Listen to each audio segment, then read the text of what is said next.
Alright, Hail Heroes, I'm here for the Paragon City Games stream for the 18th of August.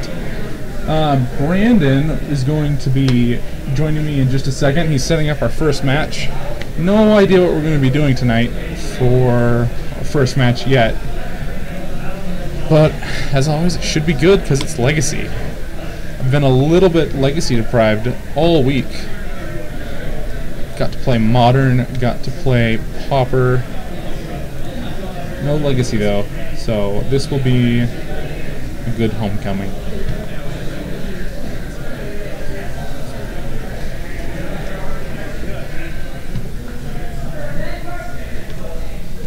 Facebook is live. Good to go.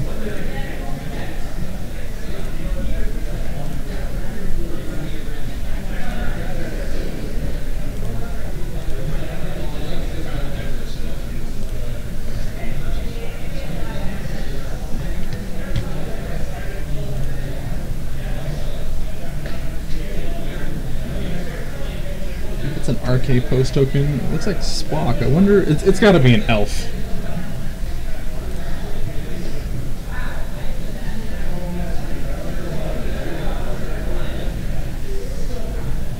And it's a little bit loud right now, but we're gonna get this door shut as soon as Brandon tracks down all of their names.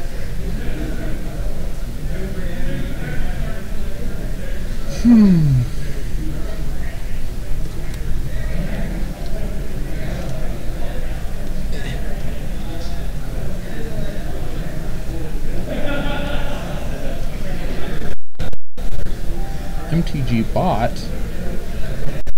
I don't really care what you have to say, MTG bot. I've been updated with release notes.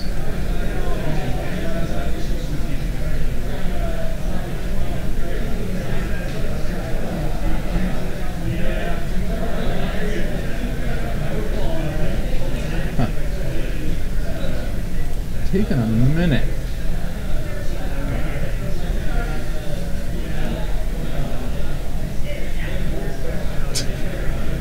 Having some fun with these tokens here.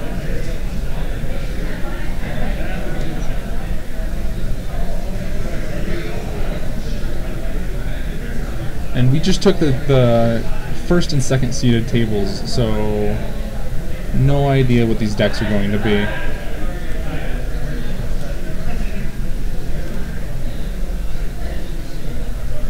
Alright. It looks like a little bit of magic is underway already. Island into Ponder. It's pretty quick. At least I didn't catch it because I was looking if the other one was starting. Looks like a Force of Will. And lands for sure is on the right here. That is unmissable. Not a lot of decks. Yeah. Goes for the exploration and gets Force of Willed immediately. See a Flooded Strand on the left side. So it kind of looks like a Miracles list. I think that was a mentor, a Monastery Mentor. Thank you Bay Area Eternal for hosting.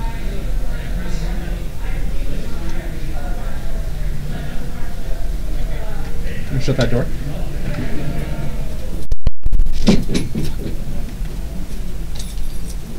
All right.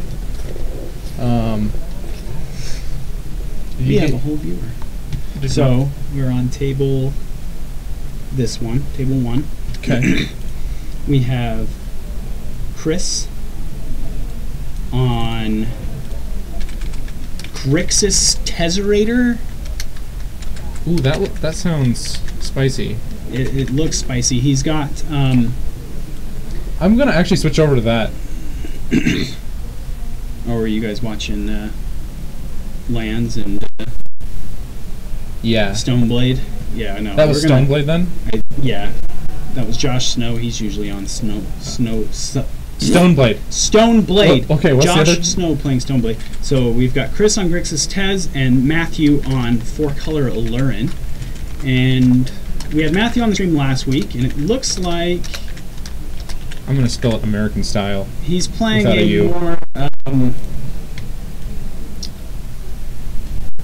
A more typical version of the deck than what he was playing last week. Last week he had like the one of Snapcaster Mage. Yeah, I do. Yeah. And some other spicy, strange one-ofs. This time around he's just kind of, I think, playing just a more typical version of the deck. Chris's deck, though, is really interesting. So he's got Duretti, Iconoclast guy, Ingenious Iconoclast. The Planeswalker? The Planeswalker. The red-black Planeswalker. Yeah, I'll bring him up. Yeah, really bring him up fast. for everybody. That isn't the most. He's got Tezzeret, black Tezzeret, Agent of Bolus. He's got Dark Confident. He has Arcbound Ravagers, Ornithopters, Chalice of the Void, Mox Opals, which we see here. There's the Ornithopter, the Lotus Petal for some fast mana. There he is. That needs to be cropped. Yeah. There we go. Bobby. Duretti, Ingenious Iconoclast. 1, a black and a red for a Planeswalker Duretti. +1, place a 1/1 colorless construct artifact creature token with Defender onto the battlefield. -1, you may sacrifice an artifact. If you do, destroy target artifact or creature. And -6, choose target artifact card in your graveyard or artifact on the battlefield. Put 3 tokens that are copies of it onto the battlefield. So, kind of crazy. I'm going to try to clean up the audio. Looks like fun. Hangerback Walker coming down for Chris, and just a Polluted Delta on Matt's side. Alright, you're going to have to tell me if this is better or worse. Because we have so many things set up. Test. Is this better? It looks better on our audio chart. I don't know what looks good, so I'm going to take Sean's word for it. But Matthew just had a Verdant Catacombs and then a pass back to Chris, who's looks like he's just going to hold up his Hangerback Walker to pump it up. Yeah, thank you for the feedback, by the way. That is very appreciated. Thank you, Jorgensen. Misty Rainforest, a little bit of shortcutting here for Matthew, as he's just going to sacrifice his 3. Grabs his full mana base and just slides it over into the yard. Get away! Get out of here! He's going to go a Searchin'. It looks like he has a Tundra in his deck, which is odd. Most of these 4-color Aluren decks just have the one of Savannah, but he just strolled past a Tundra, which is interesting to me. I didn't get a chance to look at his deck list. I was a little busy looking at Chris's. That's 2 of your off colors. You usually don't want those, right? The only white card in your deck is the Recruiter of the Guard. Yeah. He does have some Aethersworn Canonists in his sideboard, though, so maybe he just feels like he needs the extra white source. Aethersworn is the one that prevents Storm or whatever. You can only cast 1 spell, right? Yeah. If a player who's cast a non-artifact spell this turn can't cast more spells. Yeah. Not going to do a whole lot against Chris here, though. And it's a Shardless Agent into a Sylvan Library. He's going to put that Aluren on the bottom. The way I classify off colors is I think most decks have 1 main color, and I think that this deck's is green. Yeah. And this is a green-black deck with blue. A little bit of blue in there. A little bit of white. And really, the white's just for the recruiters. Honestly, when I played Aluren, I don't think I ever fetched the Savannah. Because your goal isn't, you don't want to be, if you're at a point where you're casting your recruiters, then you're probably in a rough spot, I would imagine. Sometimes you do just play that mid-range game where you're just trying to outvalue your opponent, but you're usually casting your recruiters on your combo turn with an Aluren in play. So it looks like Matthew's going to line up some mana for an Abrupt Decay on the Chalice of the Void. Not a lot I think Chris can do about that, so it's going to hit the bin, and a Deathrite Shaman is the follow-up. Let's see if he's going to get in there with his Shardless Agent. I don't think an attack is good here, but Matthew disagrees. Yeah, that doesn't make any sense unless he has throw something. The Hangerback Walker in front of it and then tap it and make it a 3/3. And Matthew just loses his Shardless Agent. Maybe a bit of a misstep? I think that it doesn't really accomplish anything, so I don't know what else that would be. That Hangerback Walker should be tapped unless it's already Chris's turn. Chris's turn. He untapped and drew a card. So... Cranial Plating. Take some damage. I'm going to see if they can move those onto the playmat. Yeah.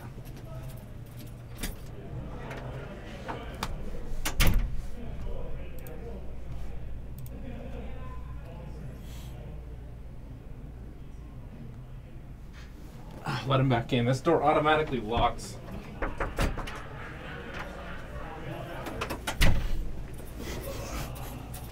Yeah, it's a kind of an interesting version of Tesserator. It's not your typical.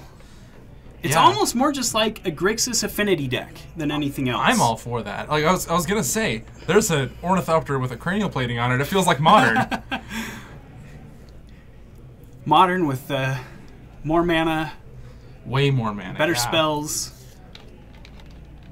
Looking at his list, I just imagine that he has room for some really explosive starts.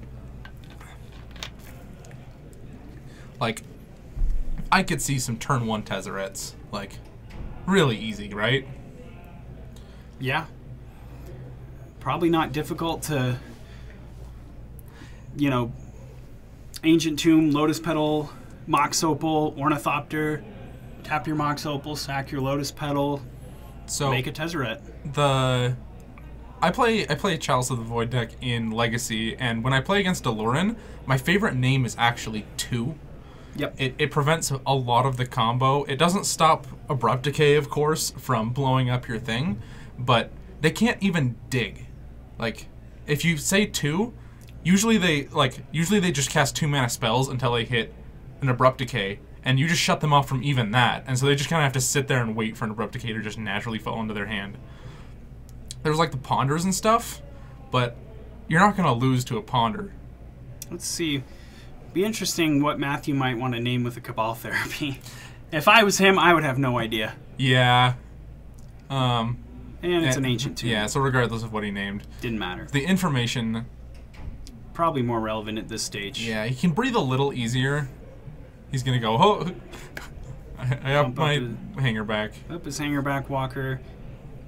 Looks like this game is probably going to be over pretty quickly unless Matthew can probably just combo out, right? Yeah.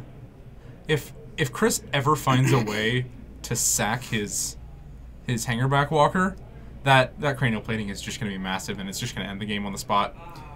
Yeah. Something big She here. does have quite a few ways to sack. There's a Tezzeret. I'm not even sure if Grixis Tez is the right name for this deck. Why? I don't know. It just doesn't feel like a typical Tezzerator deck, you know? I guess not, feels just very affinity. Tezzeret... The whole Tez strategy is atypical for even just being a deck. Yeah, he's probably just the star of the deck anyway. So, gonna look at some cards here, see what he finds. Pull the Arcbound Ravager. He's got looking at a cranial plating. I kind of like the Arcbound Ravager and being able to pull all the counters off of that hangerback walker. I think that make that a yeah, the Arcbound Ravager just coming down. Make all your Thopters. Exactly. He's not gonna be able to play it this turn.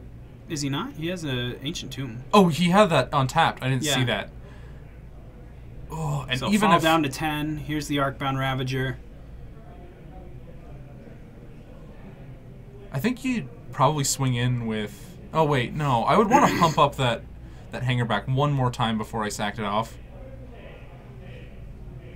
And I'm no math magician, but I think this is lethal. Looks like an attack for 5 as it is. He's going to sack some artifacts.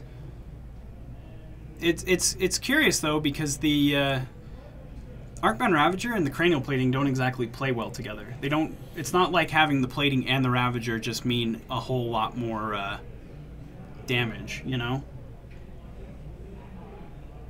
So he ends up sacking everything onto that Ravager and then modularing trigger to put it all on that Ornithopter for some reason. That doesn't make any sense to me. I'm not a big fan of that. A single Abrupt Decay just ends the game. Right, and like you had a backup plan He's gonna go cascading. He hits a Cabal Therapy. Might as well just not cast it. Just shuffle them both, put them on the bottom. Or he's just gonna cast it to get it out of his deck, maybe. Put it in his yard. It's more useful there. There is the Pond it? Oh, no, wait. it's the Merfolk. Oh. When you kick it, you kick the Merfolk. Return something to your hand. Something to your hand. It's like ice something, frozen. I don't remember the name of the Arctic Merfolk. Arctic Merfolk. So there's the Arctic Merfolk. He's got a Cavern Harpy. He's only at 1 life, though. So he's not going to be able to do much with that Cavern Harpy, but he made a lot of chump blockers. See, his plan before... Okay, so he can just minus the Tez and just win. Sure. Yeah. And that was the plan that I was kind of like...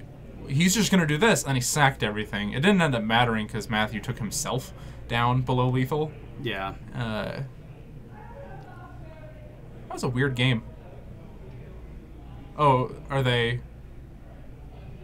Is there an Allure in play? I think that's the shiny thing on the bottom. There is an Allure in play. That's how Matthew was able to make this board. So, okay. And he's just gonna jam down his last creature for 1 last draw? Or did he gain some life somehow? Oh! Is there a Deathrite Shaman? Oh, there is a Deathrite Shaman. So he activated a Deathrite Shaman to go gain some life. Gets another Deathrite Shaman. He's got 1 more activation of the Cavern Harpy. Let's see what he does. And this is in response to the Tezzeret minusing. So yeah. It has no counters on it. It should be in the yard. It looks like he's going to go cascading. Down to 1. Now he's just going to scoop him up. All right. Yeah, not much he could do in response to that. He would have to... Yeah. He would just have to hit the Parasitic Strix. How many artifacts did he have on the field? 3?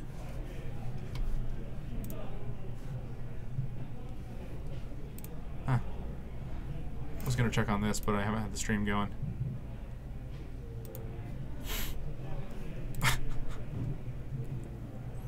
All right, to the sideboards they go.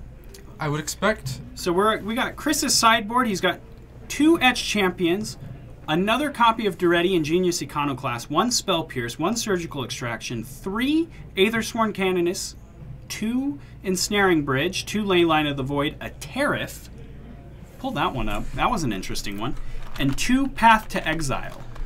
Can I look at that? Yeah. So, this... The Surgical might be useful. He doesn't have any... what's it called? The Aethersworn Canonists turn off the combo. There's a lot of artifact creatures. Because you can't recast the Cavern Harpy. Right, yeah. But it doesn't stop the 12 or 9 to 10 artifact creatures in Matthew's deck. Yeah, so... On Matthew's side, though, I think he does have some good ones. He has a Reclamation Sage, a Grafdigger's Cage, 1 Toxic Deluge, 2 Surgical Extractions, 1 Orzhov Pontiff, an Aethersworn Canonist, 4 Force of Will, a Jite, a Nihil Spellbomb, a Pithing Needle, and a Vendilion Click. That Deluge is coming in for sure, I think. I also really kind of like the Jite. Yeah? To mow down small creatures that get the Pithing Needle, or they get the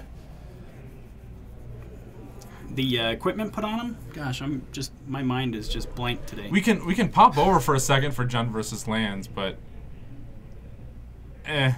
You want Jund versus Lands? Well, don't boo Alurin. We're watching Grix. We're watching this Grixis deck. This is why we're watching. It has nothing to do with Alurin. Yeah. I mean, we really want to watch Lands and... It's not Junds and Lands. It's Lands and I think Stoneblade. Blue-White Stoneblade or Esper Stoneblade. One of the 2. Yeah. It's definitely a blue-white deck. There's Oh, a it's Terminus Miracles. there. That's He's playing what I Miracles. thought. I thought it was Okay. Miracles when I was watching it at the start, and then you said Stoneblade, and I was like, yeah, okay, whatever. I just assumed that Josh was playing his deck because he's been playing Stoneblade since the banning. But I guess he wanted to go back to his old friend Miracles. So did we ever even read Tariff? I didn't. Tariff, a sorcery for 1 and a white. Each player chooses a creature with the highest converted mana cost he or she controls, then pays mana equal to that cost or sacrifices that creature. Okay, so that's... What are the applications of this card? That's like a Reanimator show and tell tech, right? I was just guessing. This is Jeff. That is a good guess. Tariff requires you to pay the actual cost, not just the CMC. Well, isn't the CMC and the actual cost the same thing? The color symbols. Oh, gotcha. So you can't just pay generic mana. You've got to actually pay, in the case of a Tarmogoyf, 1 green. That makes a lot of sense. Pays mana equal to that. So it's kind of like just a white edict. Yeah. Okay, yeah. That's interesting. I feel like there are probably better options out there, but I don't know. Because I feel like I can't think of many. I think it's just I don't think it's gonna kill true names most of the time. Like, this is the Alluran side, right? Yeah. Well, so the Alluran doesn't really hate out land. Like they don't. They're not a mana denial deck. So like maybe if they Deathrite Shaman out their guy and then they don't have enough, but I think most of the time Tariff is not going to hit a true name and you don't want to bring it in for that matchup. It will kill Gurmag Angler. Do you not think it'll ever hit a true name nemesis? I think it's rare. I think the chances are slight enough that you wouldn't want to bring it in specifically for it. I think it could hit it, and that's a mode. But I think most of the time it's like Gurmag Angler and like cheat decks. Gurmag Angler, the Flyer with Delve. I can never remember what that card's called either. Sultai Scavenger? No. Oh, okay. The good one. Yeah, okay. The black. The big black demon 6/6 okay. or 5/5 flyer or whatever. Sorry, I shouldn't have said that.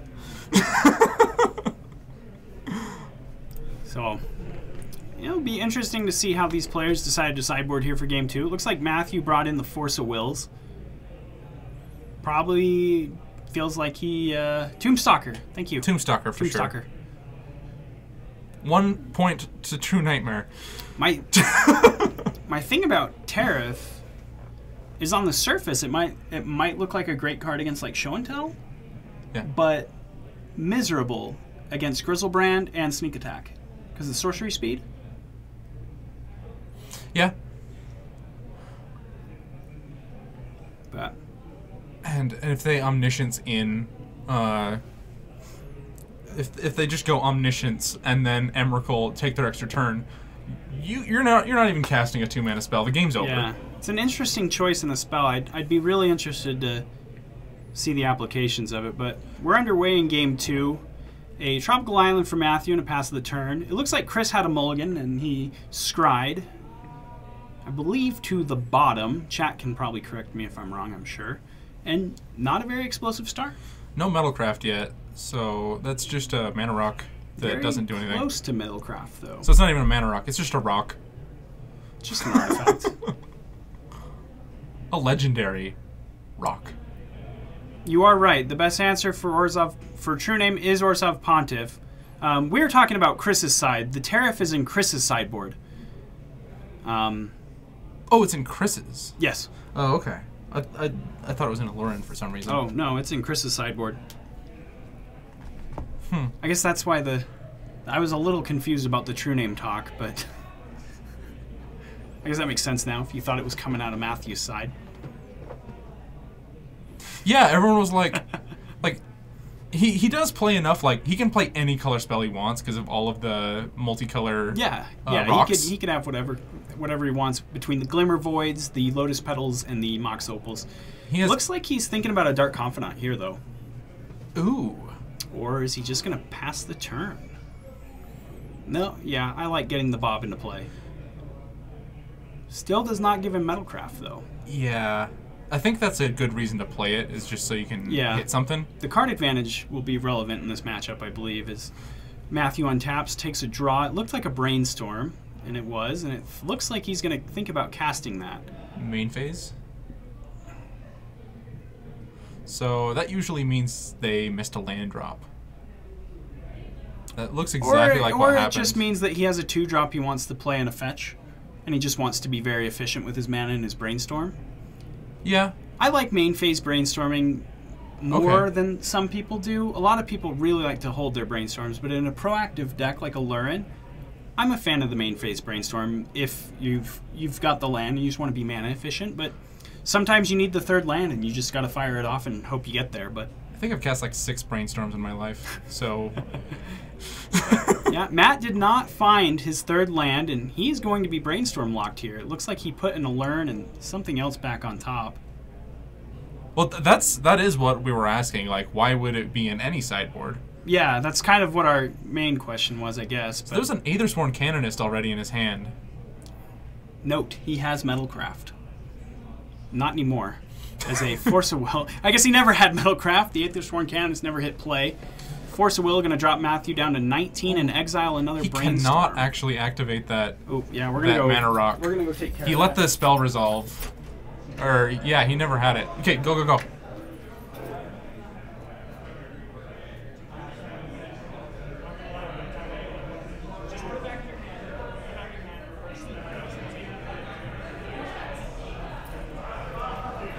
Yeah, that got Force of Willed. So that never hit the table. He couldn't have been like, oh, before this.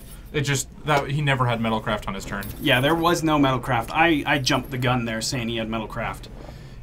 Matthew just took a minute to decide what he was going to do about that. Oh, so he was brainstorm locked. Yes, Matthew's brainstorm locked. Oh wow. What was the reveal to the Dark It Confidant? looks like I thought it was Hangerback Walker. Okay, that's not a bad hit. Not at all, but I could be wrong on that. So I think he's trying to cast this Aethersworn Canonist. Nope. Hangerback Walker for 1. That does give him Metalcraft, assuming it does resolve. Matthew is looks like eyeing. It will. He's tapped out though. Yeah, but he it looks like he wants to Abrupt Decay something when he untaps. Yeah. Probably just gonna have to hit this Canonist. You think? Save the Abrupt Decay for the Canonist. I would say most likely. Well, I don't know. Maybe you do have to just kill the Hangerback Walker while Chris is tapped out, so that it's just one Thopter you're dealing with and not an army. It takes a lot of resources, and it takes a long time for that Hangerback Walker to actually become big enough. Like, it takes so long for Hangerback Walker to even attack. Yeah. The attack is like 6 turns away. That's true. And Matthew kind of in a hard place here, as he can only cast 1 spell a turn. And he spends that spell already. On the Brainstorm. He did find his 3rd land, though, with a Verdant Catacombs. He's going to be able to instant speed something on Chris's turn. So, yeah, that does mean he's going to be able to Abrupt Decay something. Every once in a while, a Canonist will affect your own deck. Because you can't... Yeah, he can't combo yet with the Canonist out. Right. That's why I'm thinking like he doesn't care about the Hangerback Walker. It's like 5 or 6 turns away, and the Canonist is an immediate problem. Yeah. Well, yeah, he can't combo, but I don't know that he has any combo pieces in hand besides the Parasitic Strix, and he was Brainstorm locked. So maybe at that point we're thinking about how do we use this Abrupt Decay as defensively as possible. Which I did bring up, do we save it for the Canonist for a combo turn? But in the position Matthew was in... Could he cast that? Yeah, it was an artifact. But... The Strix? Is that what he cast? Yeah, but if he casts a non-artifact spell first, I thought Canonist just says you can't cast anything. Oh, maybe we have that wrong.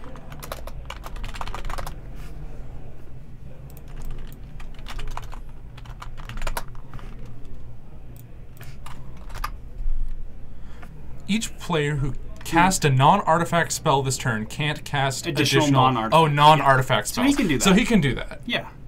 That's what I thought. All right. Just I thought wanted it to be was sure. just- Just wanted to get that oracle text and make sure that we were correct. Onboard effects. We missed 2 last week, and I ain't missing another one. So far, we're keeping up okay. And Tezzeret comes down for Chris.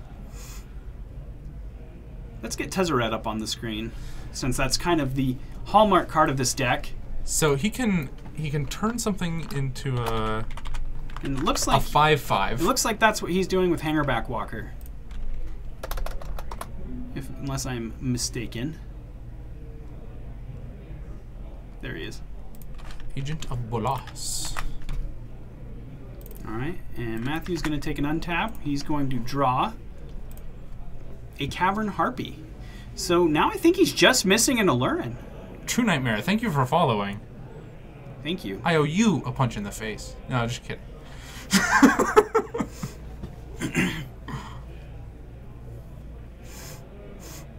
I don't see the Allurin, but he has everything he needs to go off if he finds one. So he made the Hangerback Walker a base power toughness 5/5 with a +1/+1 counter on it. So that was a 6/6 for a minute. Yeah. So is Hangerback Walker for every +1/+1 counter on it makes a guy, or is it for... It's every +1 counter, I believe. Okay. Yeah. And so it's not going to make 6, it's just going to make 1. But for that now. is a 5/5 forever. Yes. With the counter on it, it's a 6/6, so...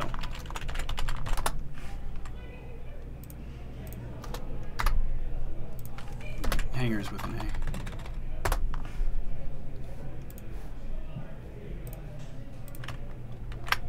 What up? Who is this? The Nathonian. The Nathonian! I can't see from that far. The chat's really far. It's on the clear other... There we go. It's on the clear other end of the screen, and I'm blind. Buh. So there's the Abrupt Decay on the Aethersworn Canonist. Yeah, it is for counters. And he's going to return the Arctic Merfolk to his hand. Wouldn't that be amazing if it just made 6 flyers? The Allurin deck is with the White Splash. He has the Recruiter in his hand. Not sure he needs it this game, though. He has everything he needs to combo off. He just needs to find an Allurin. Time's running out, though. Yeah. With this Hangerback Walker getting huge... Getting jacked! And this Tezzeret going... There's not a lot that can happen. I mean, this Baleful Strix is going to do a good job of holding that back. Attacking with your 6/6 Hangerback Walker and trading it for that Baleful Strix to just get 1/1/1. The thing is, he's going to be able to make that 1/1 a 5/5. Yeah, he can also attack with the Ornithopter as a 5/5 with flying. So he's going to be attacking for 11, which is lethal. Here. He's going to get that Baleful Strix off the table, or he's probably going to get both of these cards off the table or something. He will get them both off the table. Let's see what he does. I imagine that Matthew's just going to block Pale Life, and he's just going to trade his board and some tempo for 1 life. Get one of those 5/5s off the table. But Tezzeret doesn't look like he's going to stop. He can make any of his lands into creatures. Pull the Tezzeret back up so I can read it. Etched Champion is the play for Chris. I can tell you what that card does by heart. I've never cast one, ever. I have. Never, ever. The +1 is like... look at the top 5 Look cards, at the top 5, get an artifact in your hand. His ultimate is very cheap. It's only 4, and it's double the amount of artifacts you leech that much life. Oh, wow. Which is amazing. Which at this point is almost lethal. 1, 2, 3, 4, 5, 6. No, it's more than lethal. Yeah, it's way more than lethal. He's just got to get that Tezzeret up to 4, but looks like he's more concerned with down-ticking it. Did he down-tick it on the... Interesting. An Allurin just hit the table on the other side, though, so he might be out of time. Maybe he doesn't have the Parasitic Strix in hand like I thought. Or maybe he just wants to be safe and just make sure he grabs everything. True Name Nemesis we see there, though, in his deck. That wasn't in the sideboard. That's in his main deck.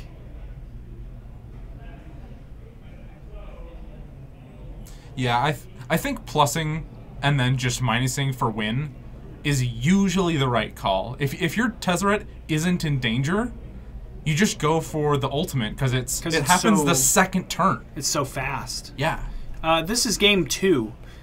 Chris took game 1, and yeah, I'll update the round. Let's update the rounds. I just get so excited when there's artifacts. Is it like this? Yes. Okay. 1-0 so far, and it looks like it's going to be a 1-1 here pretty soon. as Matthew does have the Cavern Harpy that we know about. And the Parasitic Strix. And there it is. On to game 3. He's going to explain the combo here to Chris. Does he have another artifact?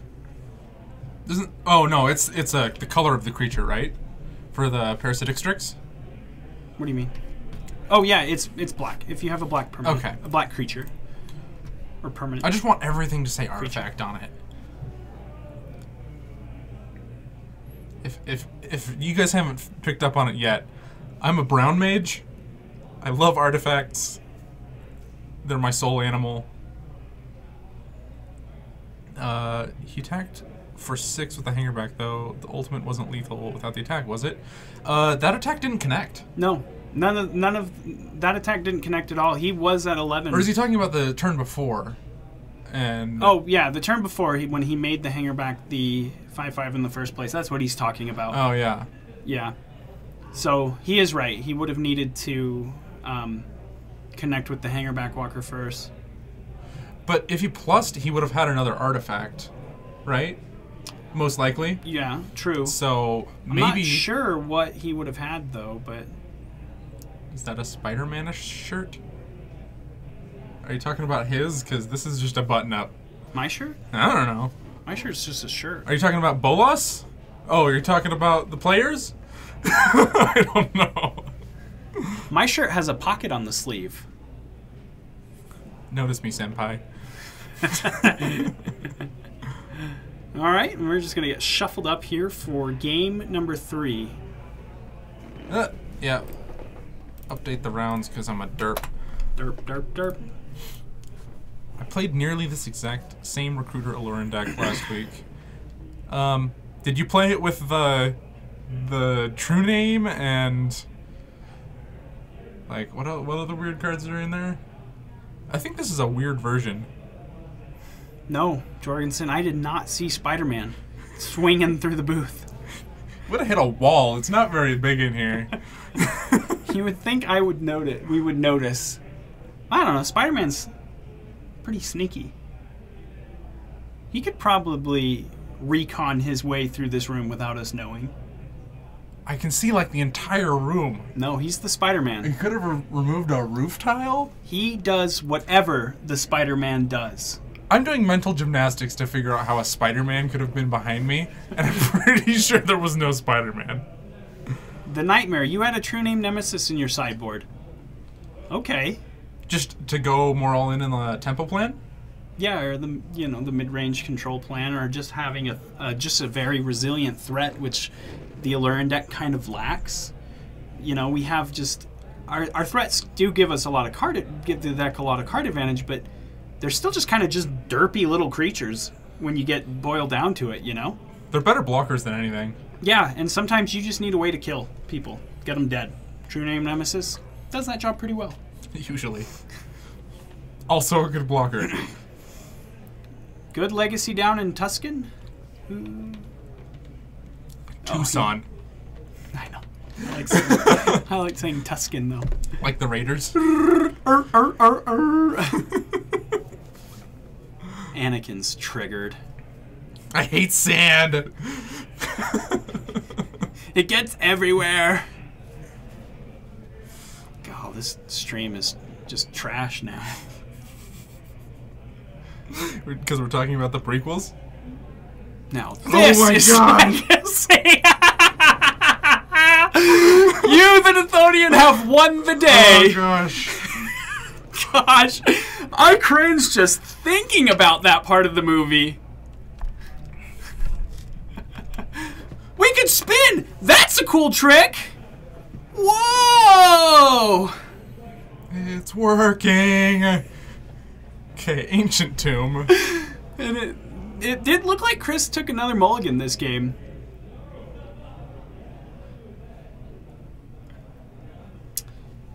If they don't run Recruiter, the Allurin deck typically just looks more like a bug, Shardless bug. Or Shardless Sultai, I should say.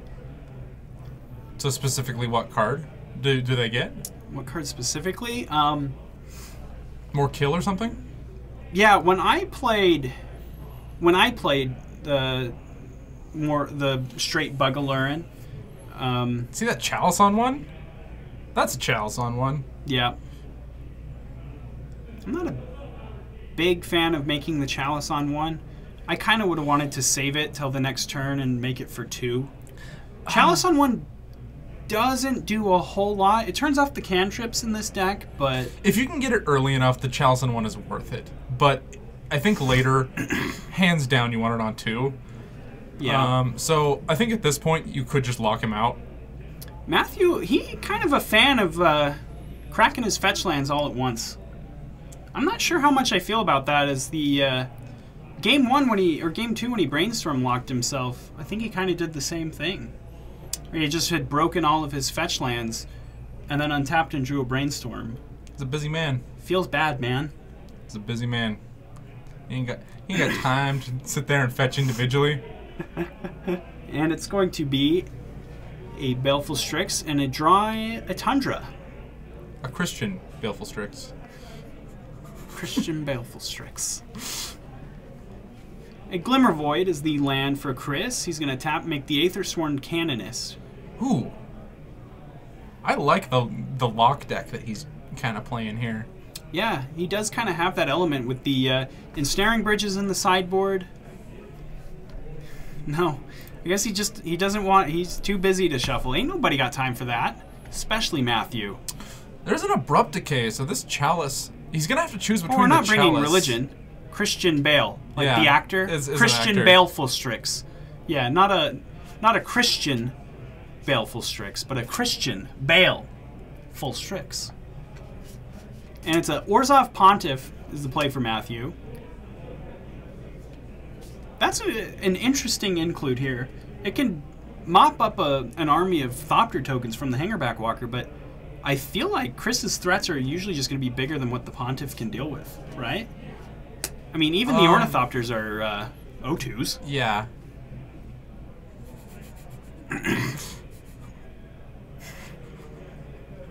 A Spider-Man, maybe? It really had Oh, you are on fire, sir. I still get pun points for the night. I'm not very punny. I try my best, but...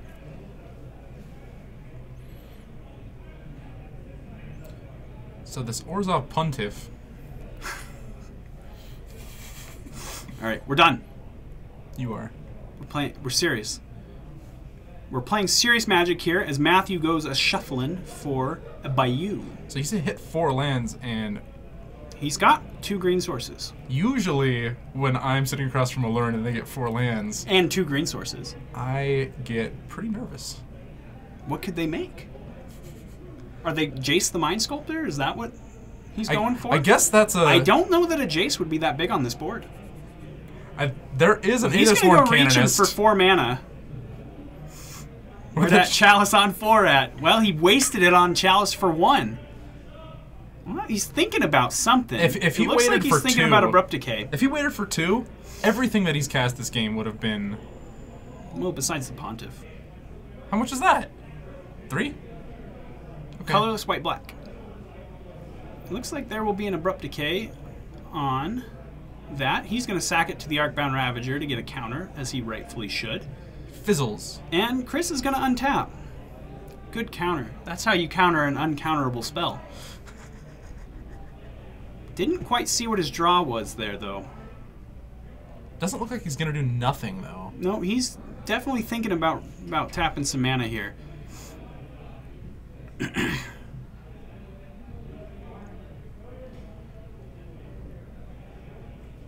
An Etched Champion will be the play. It's going to pay 2 life for that with that Ancient Tomb. The colorless true name. Pretty strong with the Ornithopter and the Arcbound Ravager. The Ornithopter eventually can generate... I agree with you. I think that if he had the Allurin, he should have made the Allurin. But... especially if your play is just going to be Abrupt Decay, do nothing. I kind of like using all your mana there and just having the Allurin. Maybe he just doesn't have an Allurin. Doesn't look like he does. Which is I felt like he was reaching for all his mana that turn. Yeah. He was thinking about paying 4 mana for something. Is that a Quickling? That is a Quickling. Interesting. Fairy? So, 1 a blue for a 2/2 with flash flying. When Quickling enters the battlefield, sacrifice it unless you return another creature you control to its owner's hand. Oh, so it's just another bounce effect. Another bounce effect. I feel like a little redundant when you're also including... he's just playing head games. Does he have an Allure? I feel like he doesn't. I can't see one, but... yeah, that's kind of what I was thinking, Jorgensen. Having the Quickling and the Arctic Merfolk seems a little redundant. I mean, this one has flash. Is that the big draw? Oh, is that what he did? Did he hit Quickling off of a Shardless Agent? Yeah. Oh, we better stop. Or wait, no, did he? I can't remember. If he did, I wasn't paying attention. If he did, that Shardless Agent should still be in play. Because Shardless Agent's on the stack. I have no idea. Alright, I'm going to stop him again. God, can't we just follow the rules? Or just not care.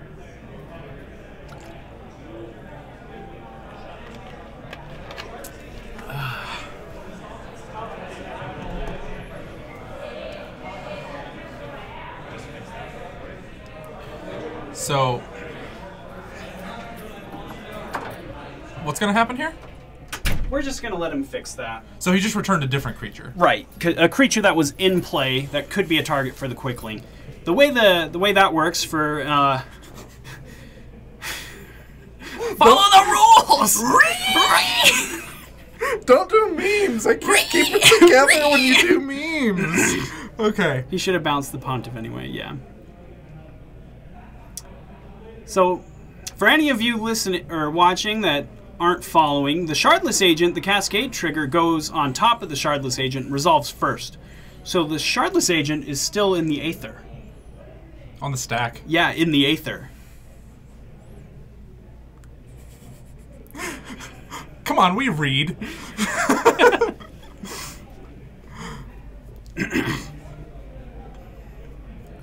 So, I feel like there's a big draw to just sacking a whole bunch of artifacts, getting this Etch Champion to be pretty big, and then just going for it. Like, nutting him down for 2 every turn is going to take way longer than just hit you for 6, hit you for 6, you're dead. And Matthew just found an Allure on top of his library with this Brainstorm, which I think he's going to put in his hand. Kind of interesting. Oh, he does have the 4th untapped man. I thought he only had 3. All right, well, he's just going to make the Allure. And let's see what else he's got going on. He's got the Pontiff for sure, a Shardless Agent, and something else. And he's going to hit an Abrupt Decay. Whatever this hits is just going to get Ravagered, unless it's the Ravager. So it makes me curious if you just hit the Ravager here. That kind of looks like what it's going to be, and then you just force him to make a decision. Is that the face? Ugh. Oh! Oh!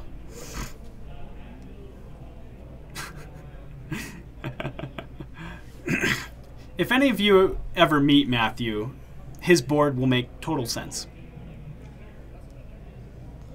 He is just a ball of energy. Yeah, I was looking at that. I think he brainstormed those 2 cards to the bottom of his deck. Wait, are you sure? It's way too late to back it up, but... What is happening? He brainstormed... Cheat count 10? Yeah. I'm going to assume that Matthew's not actually cheating. He's... And then he cascaded, but he'd have to reveal those cards at the very least.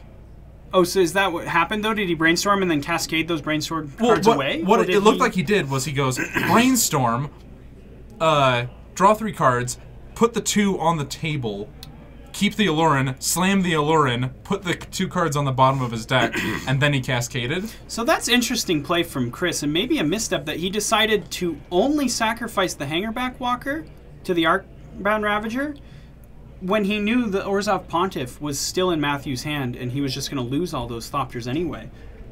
I feel like if you're going to start sacking away with... let's get the paperwork ready. I feel like if you're going to sack away cards... That's a Whip Flare. That is a Whip Flare. This is modern right here.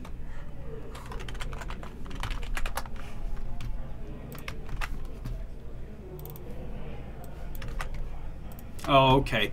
So yeah, it just looked weird because he was kind of shortcutting through stuff, but the cards were going to get thrown away anyway.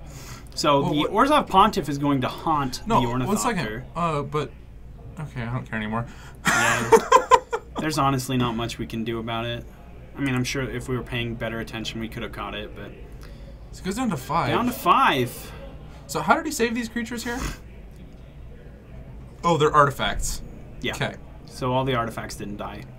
So there's a Jite. Not doing a lot against the Setch champion. So does the Jite shoot the thing, or does the creature? Oh, no, it's Jite. So Jite can kill the Etch champion, but I don't know that he's going to have time to get enough counters on it to kill the Etch champion. He's going to be able to get 2 on it, and that thing is how big? Is that a 6? It does gain him life, so I mean it's gonna give him an extra turn. Yeah. Extra 2 turns, actually.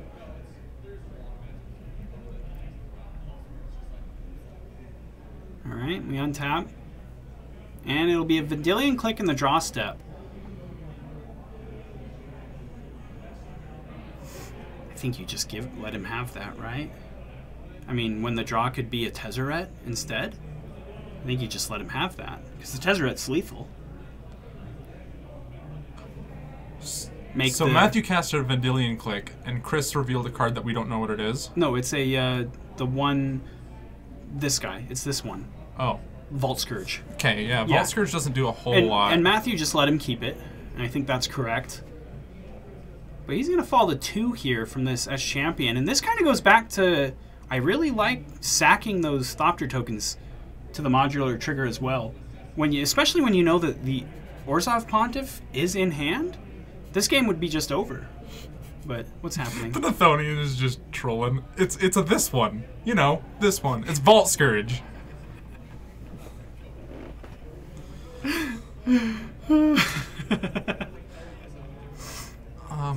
It blocks. So he's not gonna like right out die. I guess maybe it doesn't. Jite is just gonna kill it if he wants to. Or did he take all the counters off already? I think he's already. I think he had to remove counters to not die life? to the Etch champion there. Okay. It looks like it's just gonna trade with the Vendilion Click. That one's gonna trade with Vendilion Click, and that one's gonna jump in front of a Shardless Agent. That one.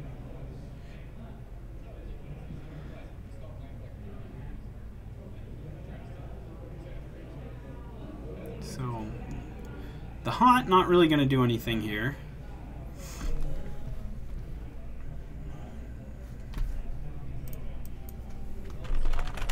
It looks like Matthew's just going to scoop him up. So the Tez deck gets there. Right? Yep. I just wanted to read Haunt. Haunt is one of the weirdest of abilities, and I've read it 1,000 times and I still don't get it. When this card is put into a graveyard from play, remove it from the game, haunting target creature. Sure. When it comes into play, or the creature it haunts is put into a graveyard, creatures you control get +1/+1. Okay. So when it dies, no, when it comes into play, or the creature it's haunting dies, yep, then you can do plus or minus. Oh, thank you for... Yeah, the reminder text reminds me. Dick Tugnut is a hero now. Thank you for the follow. Thank you for the subscription. Oh, that's a subscription. Yeah. Yeah. Oh, thank cool. you very much. Thank you. I'm still learning. Dick Tugnut. We're allowed to say that because it's one of your names. So we're to the clearly not Jund deck and lands. Well, lands can produce black mana, and they have green and red mana, so they could be Jund. So, yeah, it's Jund lands against clearly not Jund. So let's put that in there. Clearly not Jund versus lands. And it's,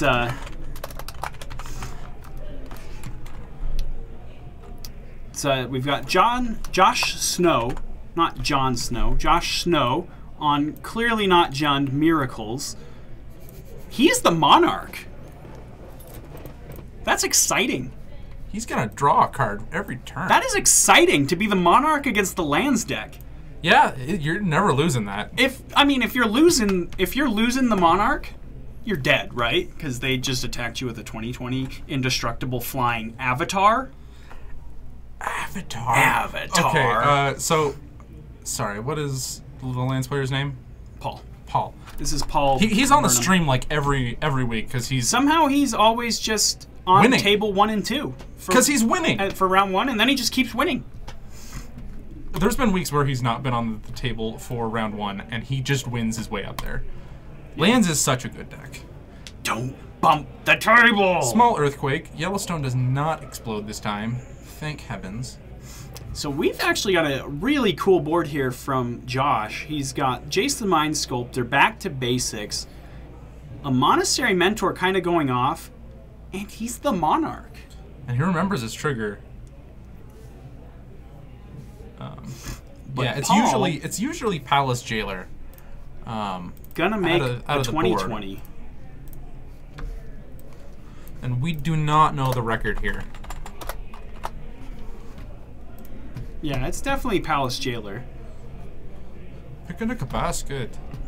So I don't looks even like know Paul is going to go for it here, make the 20/20. And Josh does have the Path to Exile in his hand. So that was in response to the draw. He's going to draw, find a Terminus. Not really looking good here. Well, he's got a Swords to Plowshares. I know, but he could save himself with it if he needs to. Who? Josh. I mean, he's just swords the guy, right? What does the Terminus do? I'm saying the Terminus doesn't look good. Oh, like, yeah, no, the Terminus is nothing. If you've got like 30 creatures on the field, we don't care about the Terminus. Right. Yeah. He does. He's going to if he's got to play it again though. If he has to wipe the field again because there's another Avatar coming his way. Not sure what. He's at 16 life here. Curious, since maybe you don't swords the Merit Lage, you cast a few spells, make your money or monk tokens big, and then swords it to gain enough life to not die, and just kill Paul on the crackback. Okay, so I was just confirming that was a Glacial Chasm. So he's probably been at 2 for like forever. Yeah. And it looks like that might be what Josh is trying to figure out, if he can gain enough life for this Merit Lage to not be lethal, so that he can just kill him on the crackback. Because we can swords the Merit Lage, but then we're starting over. Is that a back to basics? Oh my goodness. Someone's just stomping on our rig out there. I'm going to crack some skulls in a minute. Now kiss. So it looks like he can swords, he can daze his swords, pay for it, he has a surgical extraction in hand as well, and I think those are the only 3 castable spells. The other spell he's got is Terminus, and haven't really been able to see the other cards. So maybe you just kill your mentor. It's a blue elemental blast or something? If you have 3, you can gain 5 life and go to 21. Oh, if he has a blue blast, that's 4 spells. That's the one with like the wave on it, right? Yeah. Yeah, that's a blue elemental blast. Yeah. I think that the play here is to just sword your own mentor. Because you can make the mentor a 6/6, put yourself up to 22, take the hit from the Merit Lage, fall to 2, and then your 3 monks are just lethal. Granted, you remember to pay for the Tabernacle. But I'm going to give Josh the benefit of the doubt here, that he will do that.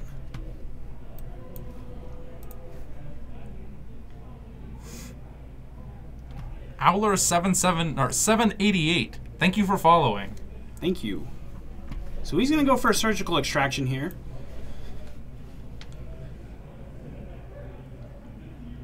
Make a monk token. Get a prowess trigger.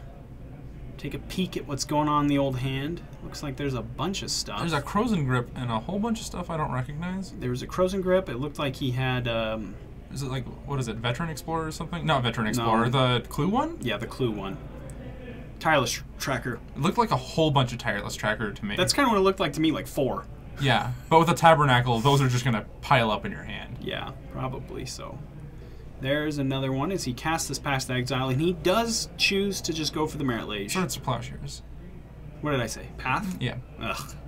Playing too much Modern. I'm sorry, everyone. So he goes up to 21, and so he's just trying to kill him the good old-fashioned way. They are in turns, I believe. I believe that dice up at the top is the turn count. Interesting. So, what are the downfalls of trying to just gain enough life? I don't Get think he over could. 20. He could. With what? He had 4 spells. His Monastery Mentor becomes a 6/6. He goes to 22. What spells? So he had the Swords to Plowshares, the Surgical Extraction, Surgical- the Daze. Surgical puts him down life. Does he have black mana? Oh, you're right. The Surgical. Dang. You're right. The Surgical puts him down. So then he could still cast the 3 spells and gain 5 life. So he casts the Swords, the Daze, and the Blue Elemental Blast. Because the Blue And then potentially... No, it's not a Hydroblast. You're right. Yeah, he has to target You're right. something. It has to have a Why blue would target. you do Blue Blast over... Hydroblast? Or, yeah. I don't know a reason. I don't know. Like, I feel like you want the Hydroblast because it has the Pyroblast clause of if. So you can target your Monastery Mentor. Nothing's gonna happen, but you're gonna get your Prowess trigger. Yeah, So I guess that is why Josh did not make that play. He just couldn't. We just were missing that. Well, you were... Yeah, I was missing. Yeah, I'm a big troll, I know. But it looks like he's going to pay for the Tabernacle here, and he's going to sacrifice a fetch land and go find a... Was going to be a basic plains. Yep, will be a basic plains. Do you see how thin Paul's deck is? There's got to be like 15 cards in there max. There is a big pile of cards in his graveyard, though. Oh, yeah. What's it going to be? The play is going to be another Surgical Extraction on the Dark Depths. So the prowess is 1. Paul is going to respond here, though. Or maybe he's targeting Punishing Fires? Yeah, that was a big reason not to go for the gain life thing, is you just die to a Punishing Fire anyway. Yeah.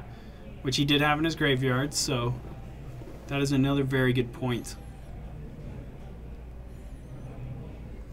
Alright, looks like he's going to line up an attack. Pretty big one. 2, 4, 6, 8, 10... Looks like right now an attack for 13, maybe more, probably more. So he's just got to respond to this Punishing Fire, right? And then, like, just a Brainstorm is going to do it, and then that'll be the Punishing lethal. Fire on the stack? I don't think it is. It's still in Paul's hand. Oh, okay. So he just jammed it back because in his the hand. Mentor is already a 3/3. I thought right? he responded to... Oh, he responded to the Surgical Extraction, yeah. So curious that Paul It's too late didn't now. respond to the first Prowess trigger. Because now the Mentor is a 3/3.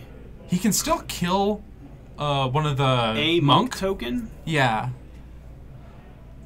And I think he had No, a he better can't, chance. because he's just going to daze here in response to get the Yeah, Prowess that's trigger. it. So that's the game. Nice. So Josh probably winning that, unless game 1, if game 1 just went uber long. If they're just in game 2 here. Which in a clearly not Jund versus Lands matchup, it could happen. Why is he doing it during his opponent's turn? That is a good point, actually. Like, why not just untap The P-Fire? Yeah, Punishing Fire immediately. Yeah, not give your opponent as many chances to respond. If he's gonna respond, then at least have it not pump. Yeah, and not make it lethal. Yeah. All right, well, it looks like that was the round, and looks like Josh got it there, so... That's round 1 in the books here at Paragon City Games, where heroes play. Thank you all for joining us tonight here in lovely Draper, Utah.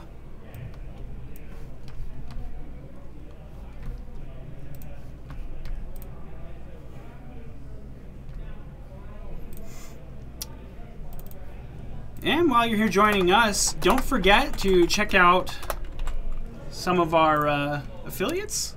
that I think that's the the word. right word I want to use? We've got Kitchen Table Magic, friend of Paragon's stream. Place to listen to stories told by wonderful people in the Magic the Gathering community. It's a fun podcast I enjoy.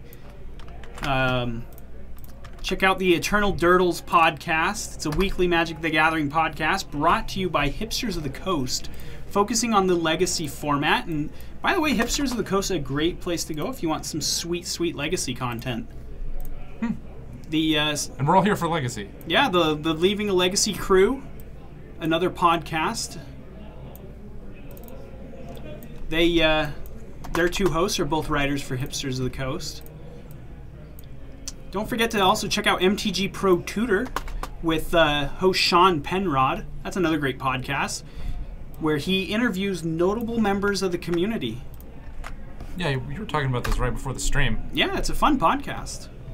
You get to hear people's stories, their backgrounds, what they love about the game, why they come out and they play. You get people from all sorts of backgrounds, walks of life. It's really fun. The Finkel? You're saying he interviewed the Finkel? I think he probably did. I don't know. I could just make that up.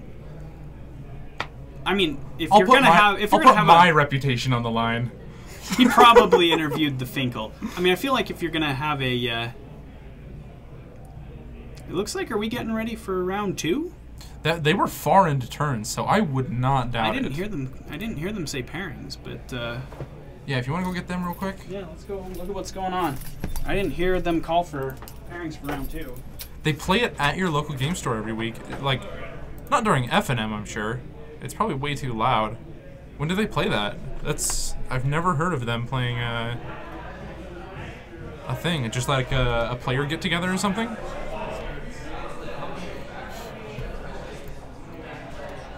The door will be shut in just a minute. It likes to swing open, and if you shut it, then you can't get back in because there's a lock on the door.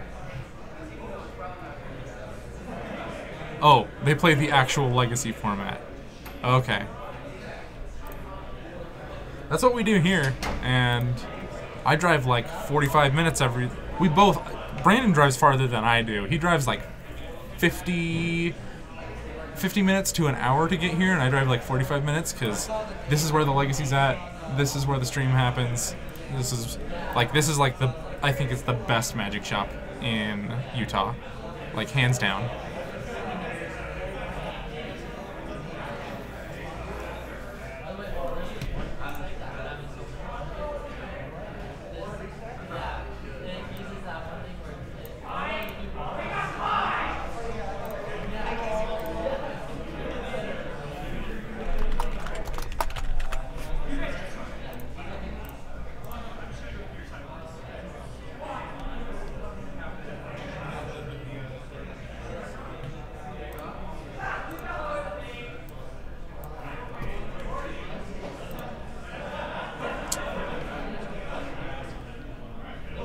How soon is the next set release? I'm terrible at keeping up with that. RPG set release. Because I am getting psyched for the next one. Like, I don't even know what it is. It's the pirate one. But I'm craving some new cards. Just every once in a while I get in the mood where I want to play something new and spicy. So this looks like the match that's going to start sometime today.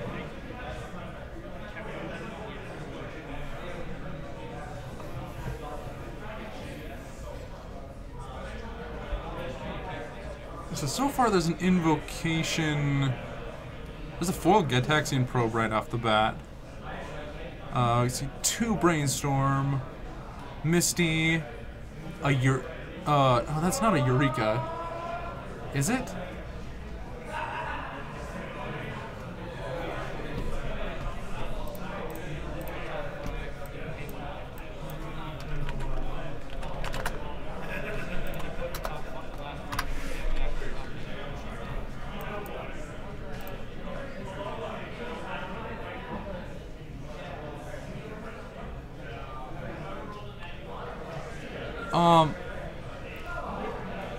I'm not sure what... That looks like a Eureka to me. I'm going to link this up here, and tell me if you think this is the card. And then I'm not sure what that other one is. That totally looks like what it is. So this is basically show and tell. Right? Yeah. And you go back and forth instead of both doing it at the same time. You put one in, they put one in, and if they put one in, you can do it again. I'm not sure what that last spell was. So a Delver coming down for, I think this is Calvin.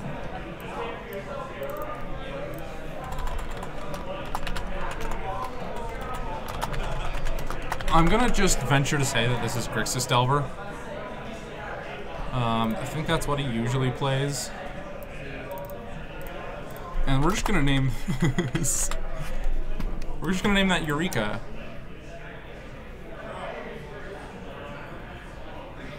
Yeah, and it can be any permanent. So we're watching the Grixis Delver against Eureka? Eureka Tell.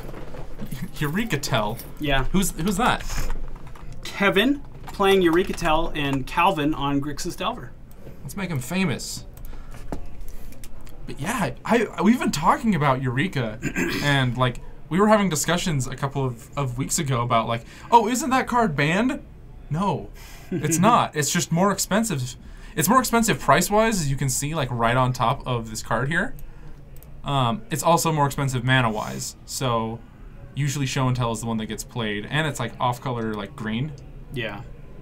Double green even. Yeah. It's more efficient than Sneak Attack. Can potentially put more things in if they're brave enough to put their own thing into play. But yeah. It looks like though Calvin's not flipping his Delvers again this week. It'll happen. He just pondered, so he shuffled, didn't he? Yeah. I sort of ate crow there last week, saying how Calvin always has it and how lucky he is, and then he just proceeded to never flip a Delver the whole night. Yeah, he flips it every time against me. I think they're just camera shy. Yeah, Jorgensen, that's how the card works. You just both take turns until you're done. And if one player, I might be wrong, I've only cast Eureka once, and that was in Cube, and I think this is how it went, but my opponent ran out of permanents to put in play, and I just still kept putting permanents into play until I had none. I thought it was if they do, then you can again. I don't think so, but I could just be remembering wrong. Yeah, players take turns playing one card from their hand until neither wants to play any more permanents. So you play one, and then they're like, do I want to put one into play? They get another one. No, that's how it works. I was right. That's how I'm remembering it. I mean, I played it once in Cube, like, a long time ago, so I could be remembering incorrectly, but... Oh, until neither wants to put... Until I decide I'm done, and then he decides he's done, but he just didn't have any more permanents to put into play, and I just kept going. That's spicy. Oh lordy. Wow. Neither! N-E-I-T-H-E-R. Neither.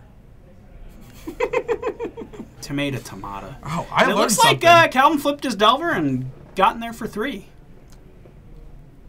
Limduel's Vault is going to be the play for Kevin. So you look through the top whatever and keep paying life. You look at the top 5 cards of your library, and you can do something with them.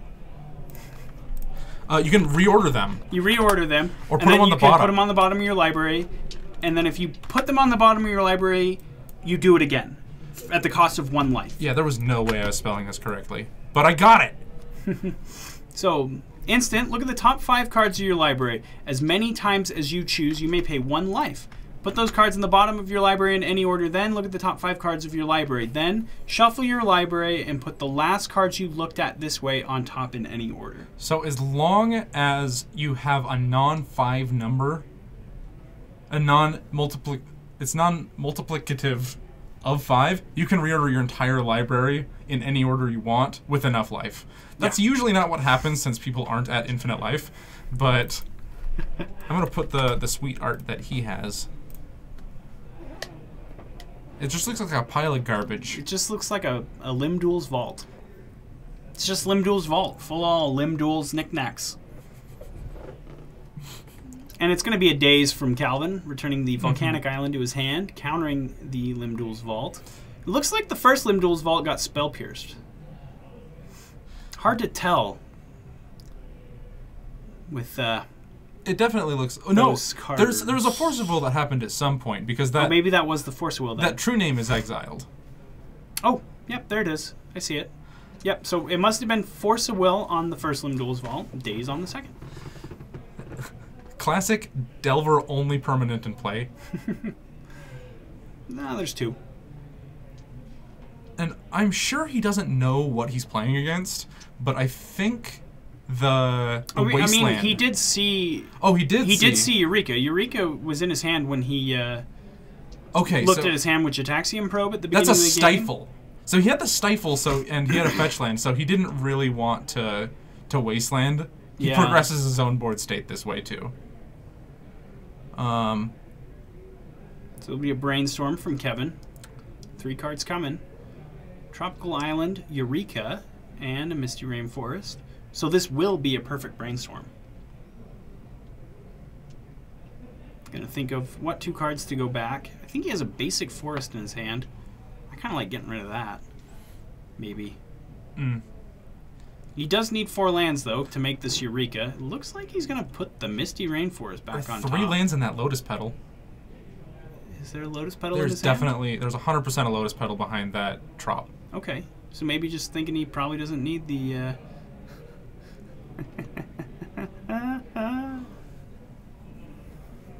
Last I heard, Calvin always has it. So far, he has had it every time. Wow. Did you see that? How cool was that? Style points. Style points. When you just fetch and flip the top card of your library, there it is. Yeah. I knew what I was looking for. Why does he not have a dual land that's green, or does he not want to get cut off from the green? That must be I what imagine it is. he probably just is trying to play around the Wasteland.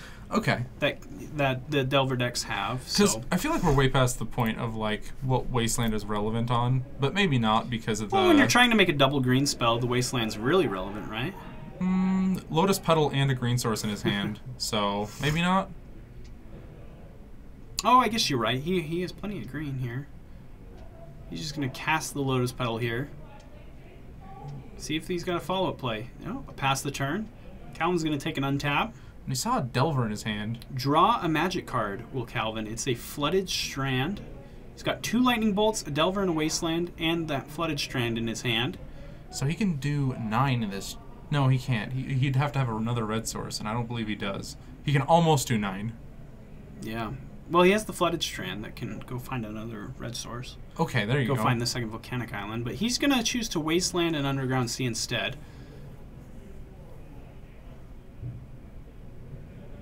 See if he decides he wants to hold up this Lightning Bolt.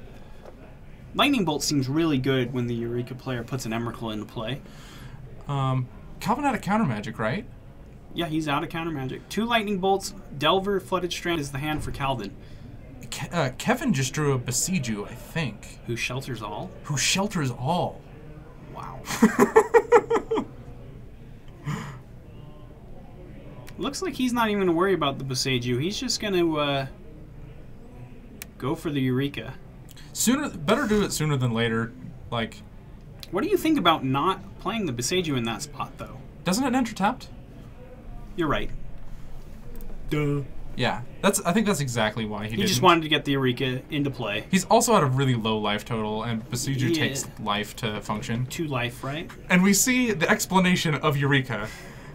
Classic. You are maybe going to put some permanents into play, and I'm going to barf my hand. The hidden first line of text on Eureka is, explain Eureka to your opponent. Who has inevitably never seen it before. He's going to put a Besieju into play, and it's Calvin's turn. What's he going to do? He is going to put a Delver into play. Oh, wait, he's going to get some clarification first. Kevin's going to explain it again. They're going to point with their fingers. Hand waving. Hand waving. Flooded Strand. Amazing. Interesting. Slow roll. There's the Emrakul. Do you put the Delver into play here? Or do you just concede? I'd probably put it into play. It could flip, and what's the other? Is that fork lightning? It's two. It's lightning bolts and So he is going to throw the lightning bolt. I think it's a forked lightning. So there's a possibility You mean a that forked bolt? Yeah, I said forked bolt. Oh, okay. I I didn't get a very good look at it, but yeah, I thought he had 2 lightning bolts in his hand for some reason. But so if he flips this Delver, he's just got lethal. then he has lethal. Yeah. So it all comes down to, does Calvin have an instant or sorcery Does on top? Calvin always have it? Does he have it? Does he have it? We find out now. Give your energy, chat. Raise your hands.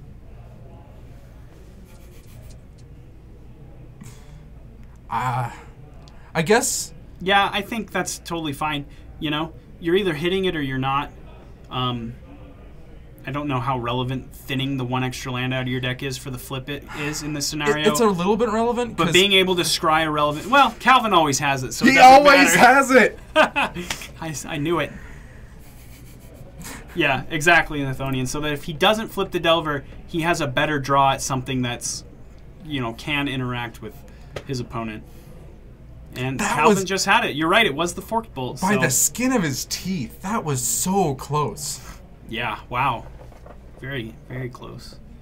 He had just enough disruption to keep his opponent off his game plan. Stifling that Misty Rainforest, wastelanding, just doing everything he can to just tempo his opponent out there. In typical Grixis fashion. But we're going to go to the sideboards here, and for Calvin, we're looking at a Pithing Needle, a Dismember, a Red Elemental Blast, a Dread of Night, 2 Pyroblasts, a Fluster Storm, a Grafdigger's Cage, a Diabolic Edict, 2 Cabal Therapy, 2 Surgical Extraction, and 2 Ancient Grudge. That seems really good. Yeah, and on the other side for Kevin, he's got 3 copies of Carpet of Flowers, love it, 3 Thought Seizes, 2 Surgical Extractions, 1 Grafdigger's Cage, 1 Golgari Charm, 1 Defense Grid, 3 Leyline of Sanctity, and a Massacre. I think that... Let me see this. The Chainer's Edict... Or not Chainer's Edict. The Diabolic Edict. Definitely needs to come in for the 100% coming in. I think Flusterstorm, of course. Just so you can fight on the stack. Cabal Therapy. Mm-hmm. There are a lot of things I like out of Calvin's deck. I think that's probably it. I don't know if I would go for Surgical Extraction in this. Yeah, not sure either. But Carpet of Flowers, what is that? You just add a whole bunch of mana if they have islands, right? Yep, during one of your main phases. Thoughtseize probably okay. It protects your combo by... yeah, on Kevin's side, I really like bringing in the Carpets. Maybe some number of Thoughtseizes depending on play draw. The Golgari Charm to possibly clean up any Young Pyromancer tokens, kill True Name Nemesis. 100% the defense grid. Yeah, the defense grid would be great. I don't know about white ley lines. No. Probably not. Massacre, though. Isn't Massacre... Calvin doesn't have any planes. Oh, yeah. I mean, that's the... unless you're in the business of hard casting your Massacres, but... Which he can do. He does have the mana to hard cast Massacres if he chooses. How much mana is it? 4? 4. That's doable. I think. Yeah, that does clean up everything in Calvin's sideboard. So yeah, he probably brings in the Massacre along with the Golgari Charm. It's close though, since it's not free. Like you could just lose the game before you ever get there because Grixis Delver denies resources so well. That's true. You could just never hit 4. But I'm gonna update the round.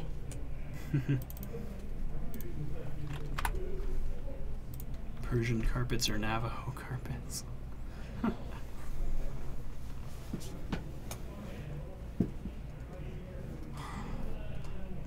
Do a little check up in this other match. Nobody seated.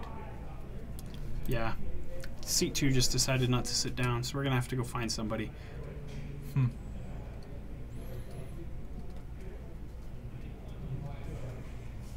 If we have an exorbitant amount of time at the end of this round, let's get the winner in. Okay. Yeah, let's do that. We'll get the winner of this match in. If they ever get done shuffling.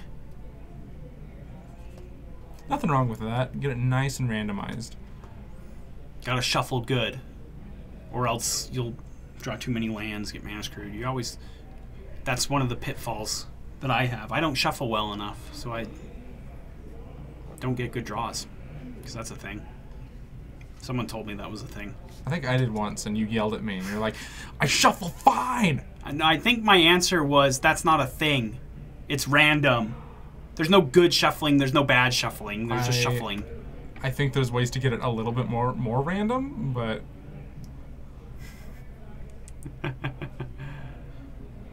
It was one of the local LGS store owners told me that some people just don't have good win percentages because they don't shuffle well.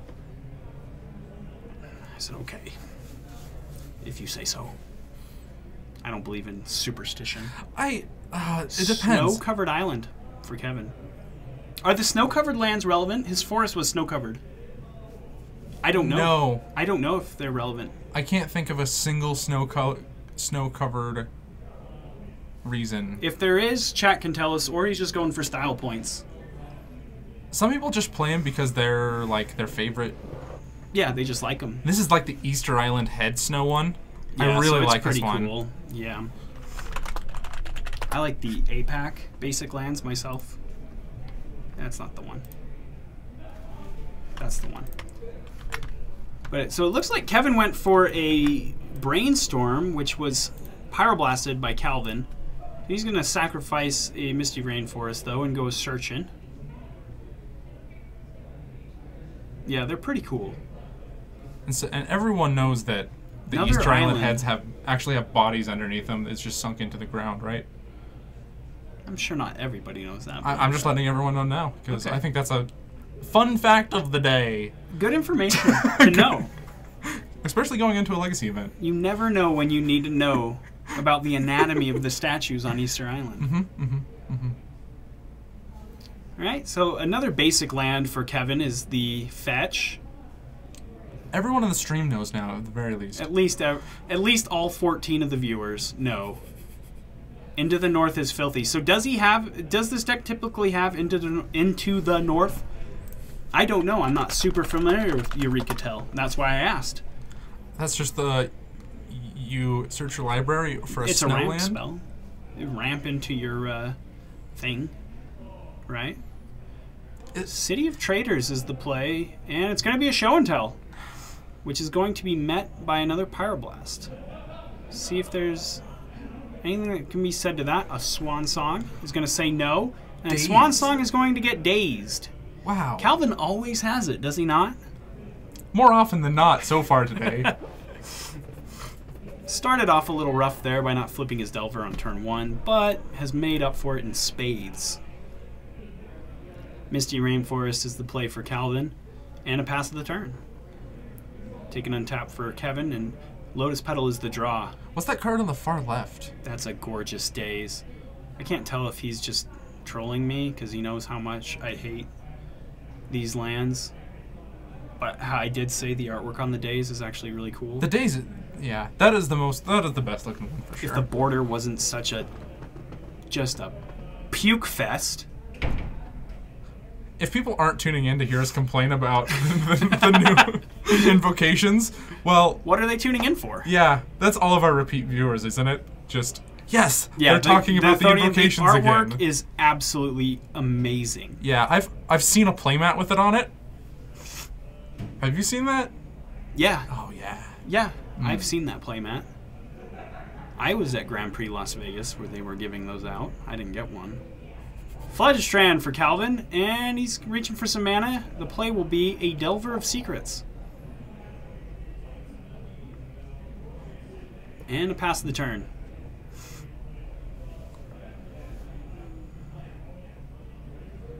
That is a Limdul's Vault. Yeah. So his hand, he's got Limdul's Vault, Tropical Island, Emrakul, and a card that I can't recognize behind the vault. He can't cast... Is that a second Emrakul, maybe?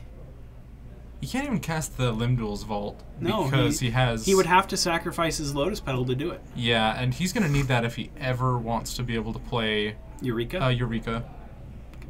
Trying to, in an effort to play around Wasteland, just fetched up basic islands here. Maybe gonna hurt him in the long run. One of the more challenging aspects of this format, sequencing your mana. Yeah. So he is going to sacrifice it and try to make Limdol's Vault. Wow. Probably just thinking that he's going to be able to find enough relevant spells in the top of his library at some point. Feeling the pressure at the very least. There's a show and tell, Omniscience. A Limdol's Vault. Was that a show and tell or was that Yeah, a... it was a show and tell. No. Oh, it's an Omniscience, That's draw spell or whatever. Or is it a tutor? It's the tutor. It's the grab 3 cards. They put 2 in your graveyard, 1 in your hand. Okay, yeah. I'm drawing another blank here, guys. I'm sorry. I'm losing my marbles today. But it looks like he's just gonna keep paying life. This will be his 3rd set of 5 cards that he looks at. Show and Tell, Force of Will, Ponder, Lotus Petal, Flusterstorm. And 1 more card. I think I only said 4. It kind of looks like an Omniscience in the back of his hand. Intuition. You know, my intuition told me that's what it's called, but I didn't believe it. No, Swarming Dirt actually told you what it was. Looks like Kevin's going to think hard about this pile, though. It's got a lot of the tools that he could use here. He's at least going to put it in the right order, and then he's going to keep going, right? Yeah, and it looks like that's what he's going to do. So he's going to shuffle up his other 10 cards, and he's going to put that pile back on top. Swarming Dirt does sound like an amazing manland or something. Or an insult. What would a Swarming Dirt be? A 3/1 with flying? It would either be... Or reach. A 3/1 with reach. It would probably be colorless. Yeah, sure. Maybe it... I don't know. I feel like Swarming Dirt needs to like do 1 damage to flyers. I don't know. Oh, I don't think that Dirt could do anything to flyers. It would be something like Quicksand, like... I don't know. I imagine Swarming Dirt is like a big cyclone. Like a twister, you know? I'm a manland? Or a womanland. We don't judge. Yeah. Creature land, I believe, is the politically correct term that kids are using these days. Huh. That could That's be kind it. of cool. Yeah. That's a cool idea. That does sound good. Because it's like swarming with something else. I thought it was like the dirt itself was swarming. That's kind of what I thought, but... Yeah. In for 3 goes the Insectile Aberration. Swarming Dirt is a dropping Kevin down to 5. A mailman. We don't know that. He said he's a mailman. All right. It's America. You can be whatever you want. So Kevin under a lot of pressure here. And doesn't really have anything going on, but he's, I think, going to draw a show and tell this turn. Yep. There it is. So, the day is not going to do a whole lot in Calvin's hand, and a Force of Will backing Kevin up. Let's see how he wants to react to this.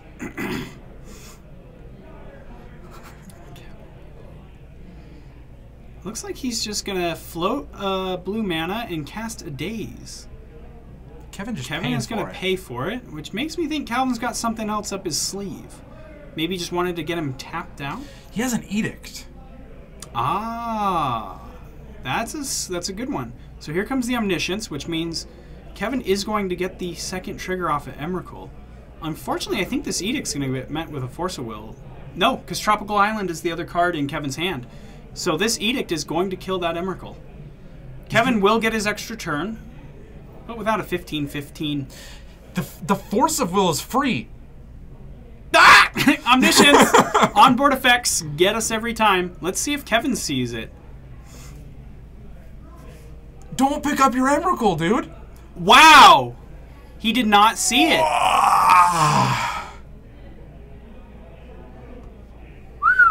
All right. Well, that was the game. Calvin takes it 2-0. Yeah, he can cast the Force Will off the Omniscience. Does not realize that. I think he's realizing it now. Pointing to his Force of Will. It's too late. You scooped. You did the handshake, right? Yeah, you shake the hands. It's over. Well, let's get Calvin in here to maybe talk a little bit about that game. Especially that play. Wow. Oh, man. Wow. What a way to end a game. Feels bad, man. Punt.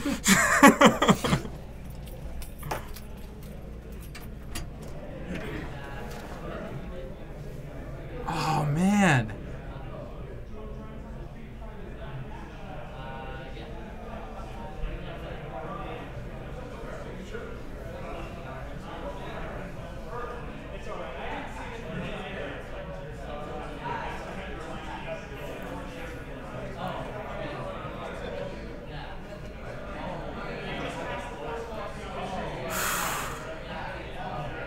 I don't even know what to say after that. That's... And he realized it too, so he's just got to be like, oh! Hopefully you only lose to that like once, right? And then you're just like, okay, I learned my lesson. I can save myself like this. When you're done with that, Calvin, just come join us. He didn't even catch it after the match. When I reminded him, he was like, oh, shoot, you're right. And he could have taken his extra turn. Yeah, If he ripped another Emrakul... He still would have had his extra turn off the cast Emrakul. So they're just going to do some quick D sideboarding, and then Calvin's going to come join us here in the booth to talk a little bit about that game. Yeah, he still got another turn. He had his extra turn. He had a lot of outs there. Is that 2 punts? Maybe just one big punt. Sometimes you just see the card and you're just like, oh no, that answers my thing. You get the blinders on. It's just over. And you just sink into the pit of the swarming dirt and you're just like, I can't do it. And then you just scoop. Those 3-1 like, scarabs with flying get you. Just all over. So it looks like he did board in the ley lines. Protect himself from... edicts and... Edicts, yeah. Hand disruption. Yeah. Do you know what else protects you from edicts? Free Force of Wills. Without even discarding a blue card. Just... Wow. 0 mana. Feels bad, man. Hashtag feels bad, man. Batman? Bad man. Hashtag feels Batman. I think there was some... Calvin definitely played some Jedi mind tricks. Calvin always has it.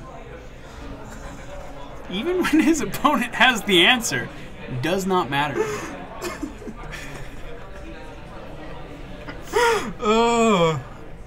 Yeah, we've all made those punts. Can someone do a quote, Calvin always has it? I feel like that's quote-worthy. Calvin always has it. Just as long as I get the credit for making that. Oh, 100%. Yeah, because that's my thing. If any of you will ever see me, you probably never will, but if anyone ever gets the chance to see me play a game against Calvin, you will know the true meaning of salt.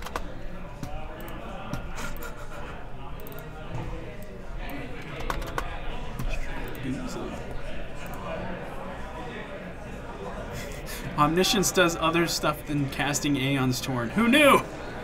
Who knew this card that makes all my spells free works on all my spells? Oh, don't say that. Yeah, I was like expecting like... Bamboozled. Oh, man. What do you prefer? Goozled or bamboozled? I kind of agree with the Nathonian here. I've never heard of goozled. I've heard of Smeckledorfed. Does goozled bamboozled you? Are you bamboozled by the goozled? A smidgen. All right, Calvin. Let's pick up the pace here. We don't have all day to wait on you. Yeah, the door's open and everyone has to listen to all those talking people. Loading ready run. Probably. Do you even know what loading ready run is? It's not limited resources. Get good. Yeah, dude. it is. It's like a magic skit thing. They have Kathleen DeVere. DeVere? Maybe that's her last name. I don't know. Kathleen. Yeah. Kathleen. I think I know. She kind of talks nasally a little bit. Yeah. She's pretty cute, though. I'm a fan of Kathleen. Goozled is when Google Maps tells you to turn into a lake. Michael, there's not a road there! Just follows it. I find it's way easier to turn into a... Where are the turtles? Where are the turtles? What are you talking about? The Office! I know. When Michael Scott... the GPS told him to veer right. It said turn. No, it said veer, Michael. Veer. There's no road there. And he just turns into the lake. Oh, yeah. Yeah, close the door. Then they had to go back for the turtles. But he ate the turtles.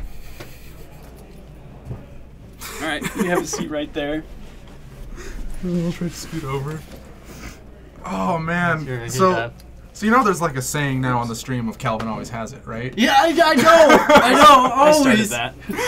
Oh, Oh, man, did you totally had it that game when you were like, all right, I'm just going to flip my Delver Yeah, I and know. hit you. That's why I fetched in a turn to reduce my chances of hitting a land.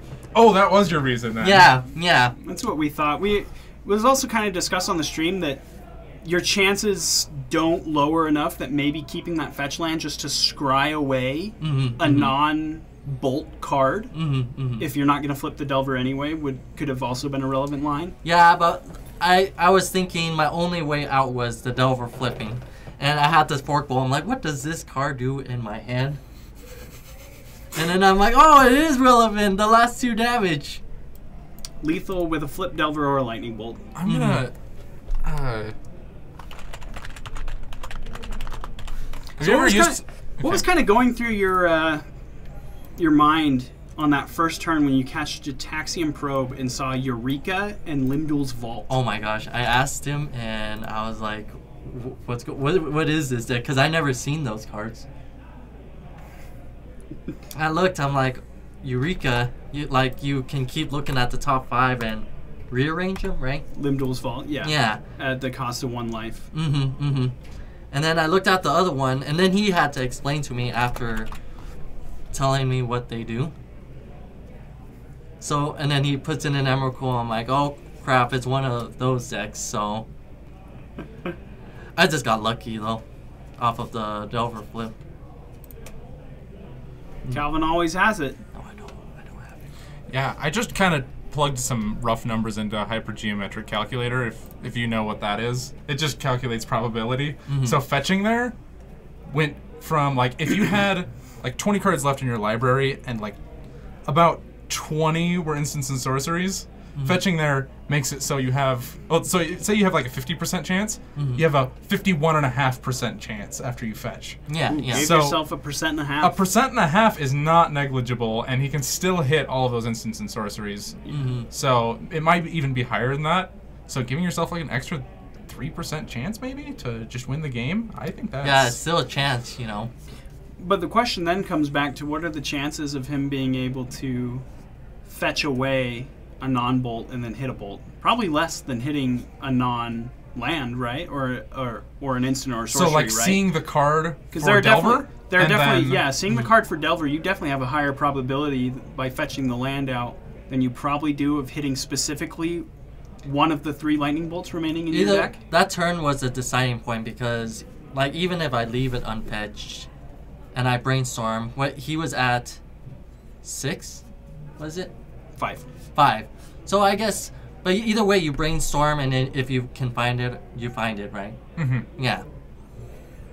So yeah, the line there, just like you see like a land, and then you fetch, and then you draw, and then it's like brainstorm, and then you go and get your lightning bolt.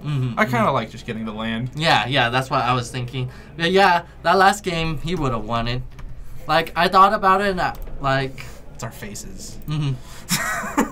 If I just hard casted Daze and he hits me with Emrakul, I would have let the Gurmak back, and I could have swung back with the Gurmak. Yeah. Because he's at 5. Oh, and 1 hit from Emrakul is not lethal. Yeah, and I'm at 16. And so you just lose all your permanents minus the Gurmak, and he's at 5.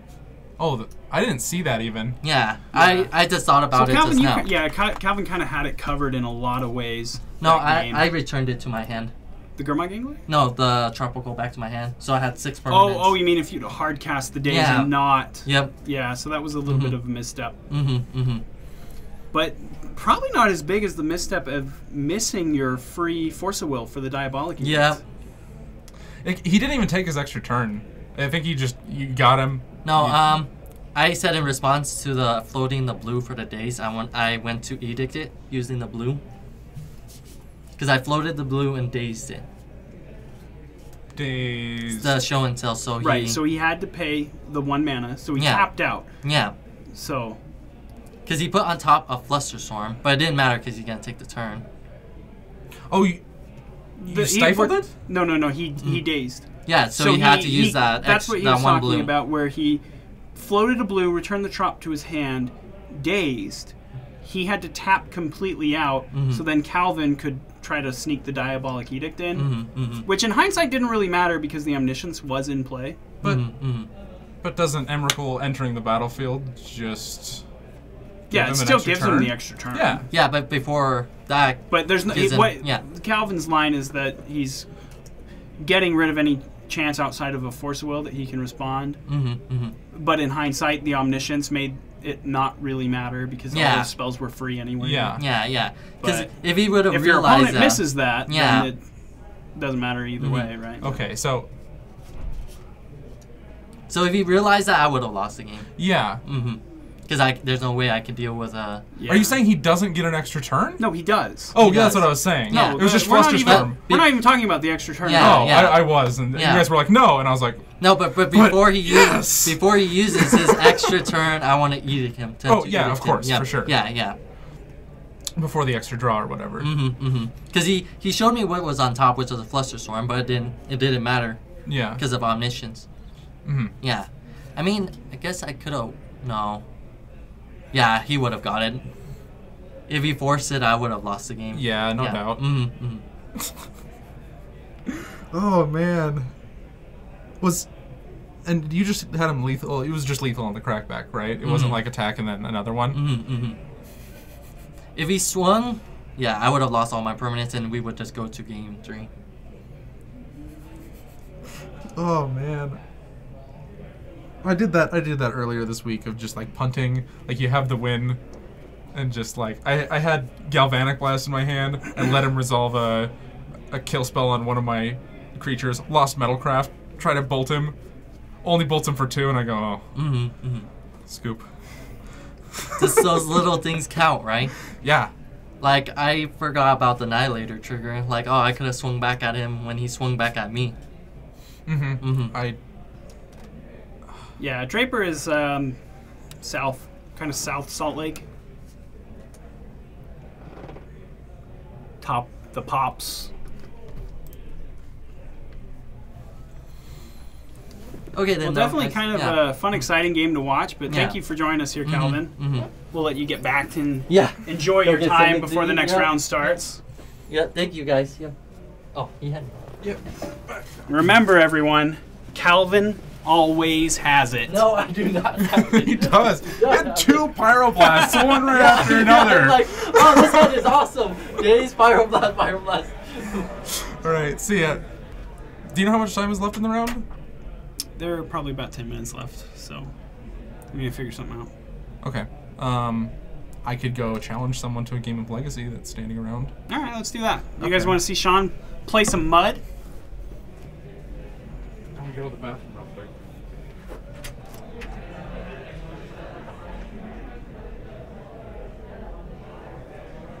Yes, top of the pops.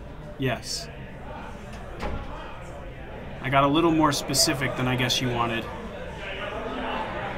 Oh, he didn't close the door. He's gonna go to the bathroom first, though.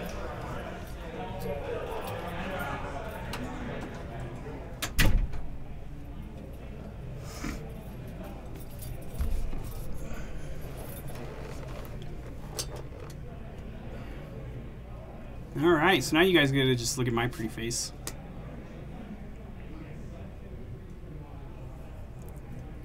You're welcome. I mean, I could say Salt Lake, but like, then you're probably thinking like downtown Salt Lake, like Temple Square area. But I mean, it could have been Draper, West Valley. Could have been all over the place.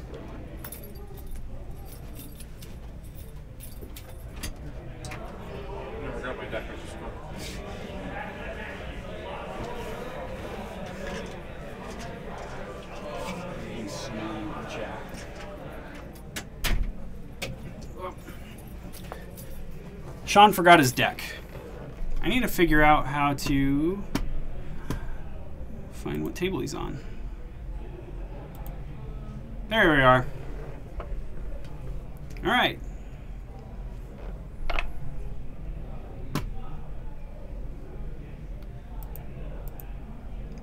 I haven't been taught how to work this.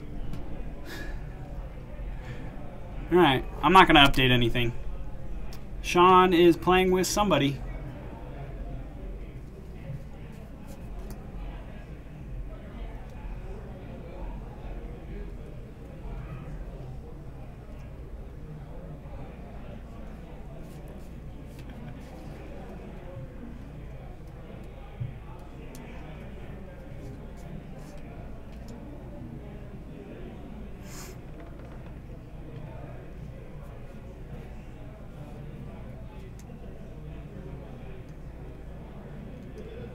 We're gonna roll some dice. You goes first. Magna. I actually don't know where Magna is. I didn't grow up in Salt Lake or in Utah for that matter. I've only been here for a few years. So I'm not super familiar with all the random cities, but I think that Magna is in the Salt Lake Valley, so it's in close proximity to Salt Lake.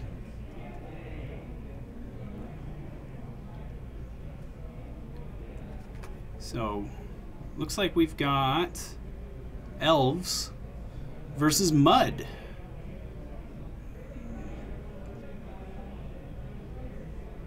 I wonder if chat can figure out what that cavern probably named. Looks like he's going to generate 3 mana. Cast an Elvish Visionary, draw a card. Drew another Elvish Visionary. I think he's got a Scavenging Ooze in his hand as well. No other play with that last mana.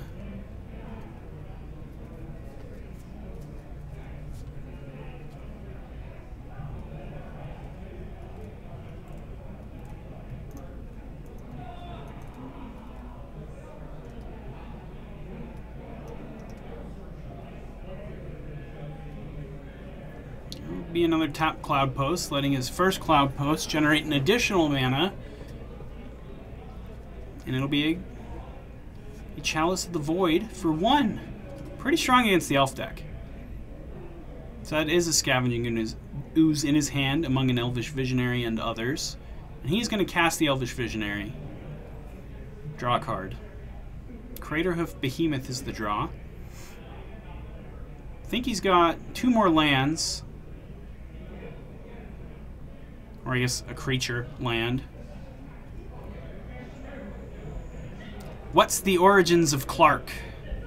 Clark grew up on the big island of Hawaii in a small little town called Honoka'a. And unknown opponent is going to get in there for 4, and Sean's going to take an untap. Sphinx? Question mark. What Sphinx are we talking about? Am I missing something?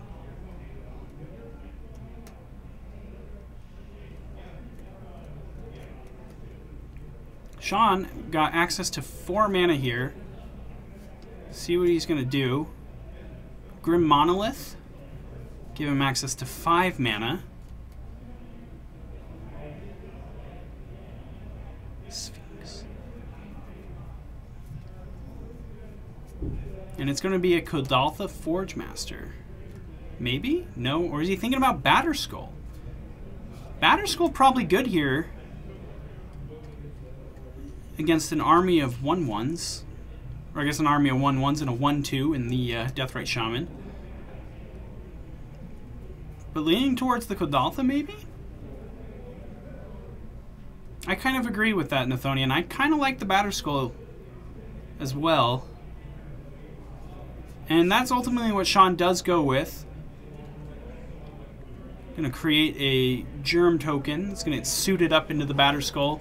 And Wasteland's going to hit the Cavern of Souls. Not sure about hitting the Cavern of Souls when You're not really planning on countering any of his spells anyway? Maybe you just want to hit the Dryad Arbor?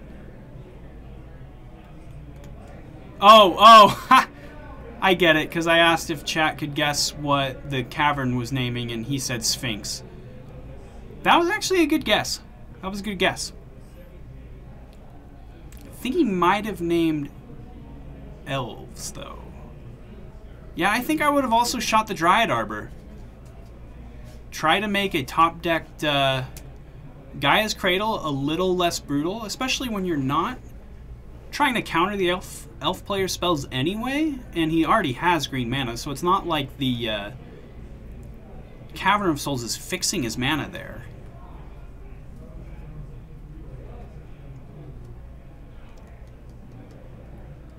So maybe a bit of an oversight on Sean's part. Curious what's holding him back from making this Scavenging Ooze, though. Oh. Guess they're playing for funsies. Takebacks. Sean's gonna let there be some takesies backsies in this game, as his opponent decides that he would rather cast a gonna generate some mana here. 3, 4, 5, 6, 7, 8, and there's the Craterhoof Behemoth. There's gonna be a trigger there. Yeah, oh, you're right. Cavern lets him cast through Chalice. Duh. Onboard effects.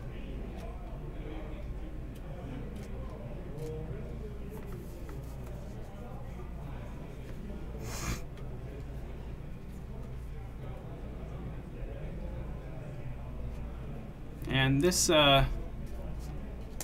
attack was very lethal without the block from the Batterskull, so Sean forced to throw it in front.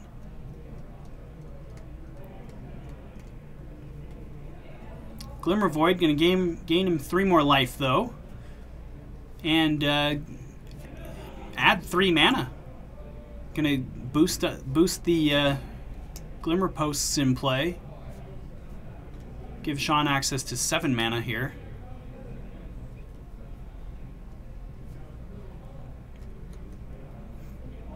Looks like he's got another Batterskull in hand.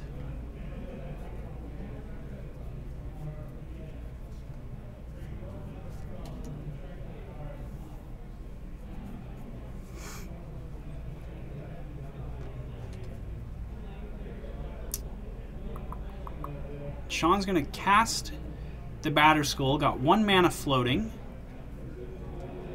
and gonna pass the turn.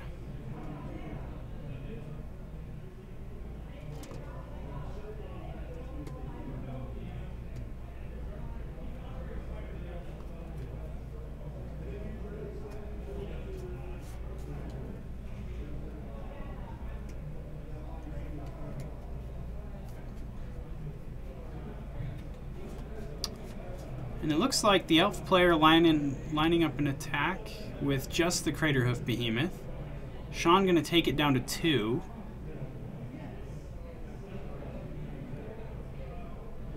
Curious why he didn't just attack with everything. That was lethal even through the Batterskull, am I right? No, I'm wrong. He would have been at 3 after that attack, so...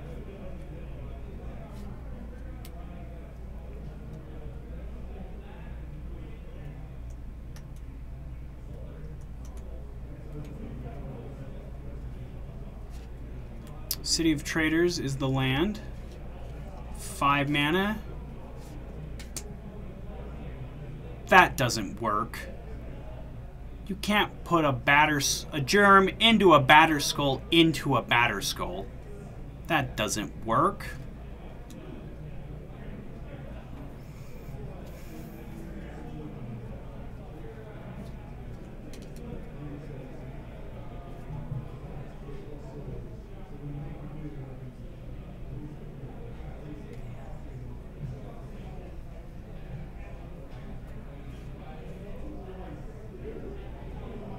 Sure where we're... Does its arms turn into Batterskulls? Just a little germ with 2 Batterskulls on his arm. It's probably what it's doing. So what is he doing here?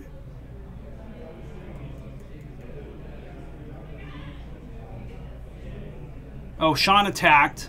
Yeah, he blocked with 3 guys. Sean gained some life.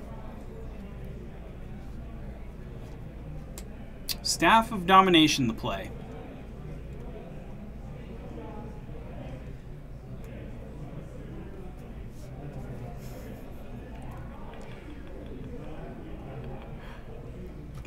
There's just so much great imagery going through my head right now, trying to imagine how this germ is piloting the 2 batter skulls.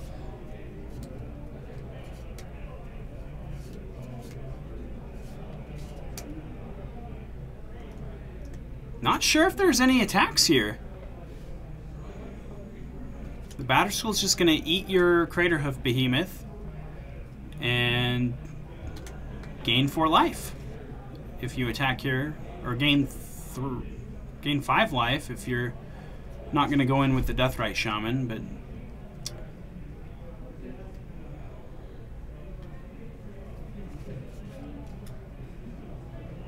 a battle butt. No attacks. Sean's just going to untap. Oh, Grim Monolith stays tapped, and Trinisphere is the draw.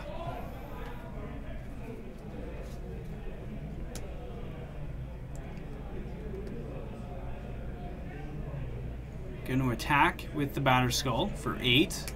No blocks. Going to take that damage. Falling down to 11. And Trinisphere is the play. And time for the next round. Alright, well, we'll head out there. We'll get our tables set up. Make sure that we get a second table there for you.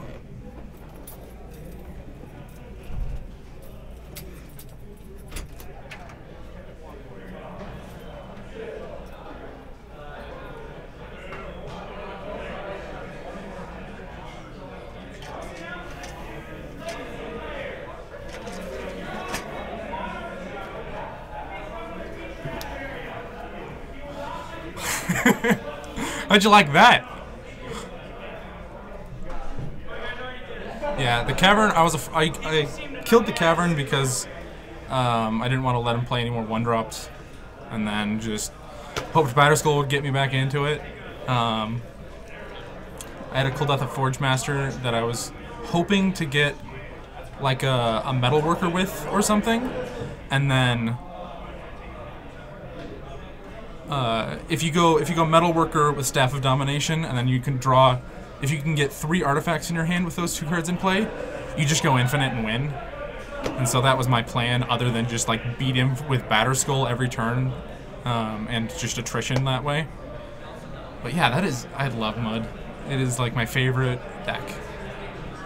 Walking Ballista has been a new addition that shored up my worst matchup, which was Delver.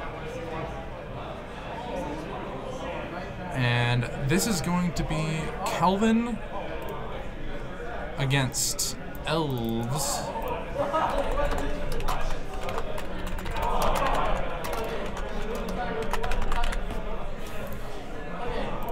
If he's playing that same deck, because this is the same player, Elver.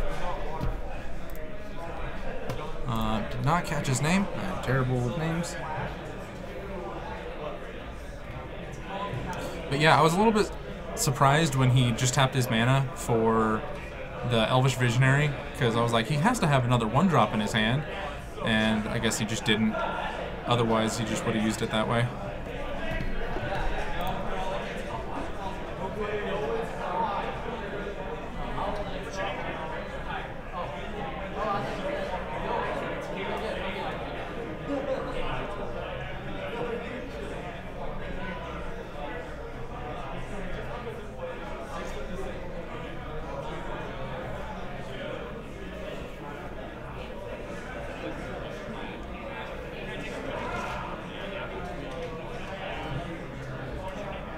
This does look like he's playing Elves again for sure. And Calvin going first with a Volcanic Island. Grixis is a deck with actual removal, which is always bad news for the elves. And the jig is up. Calvin's got to know he's playing elves by now because he just named elves with Cavern. And there's a part of the engine, Nettle Sentinel, 2/2 that does not untap unless you cast a green spell.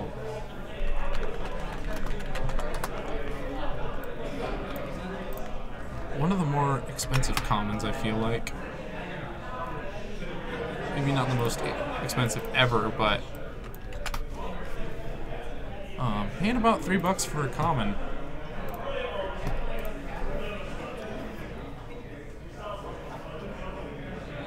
So a Delver comes down for Calvin already.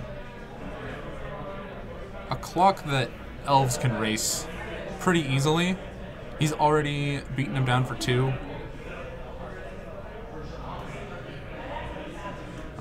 Calvin not updating his life total on the dice counter. So he is at 18 though. I'll update this. This is round 3.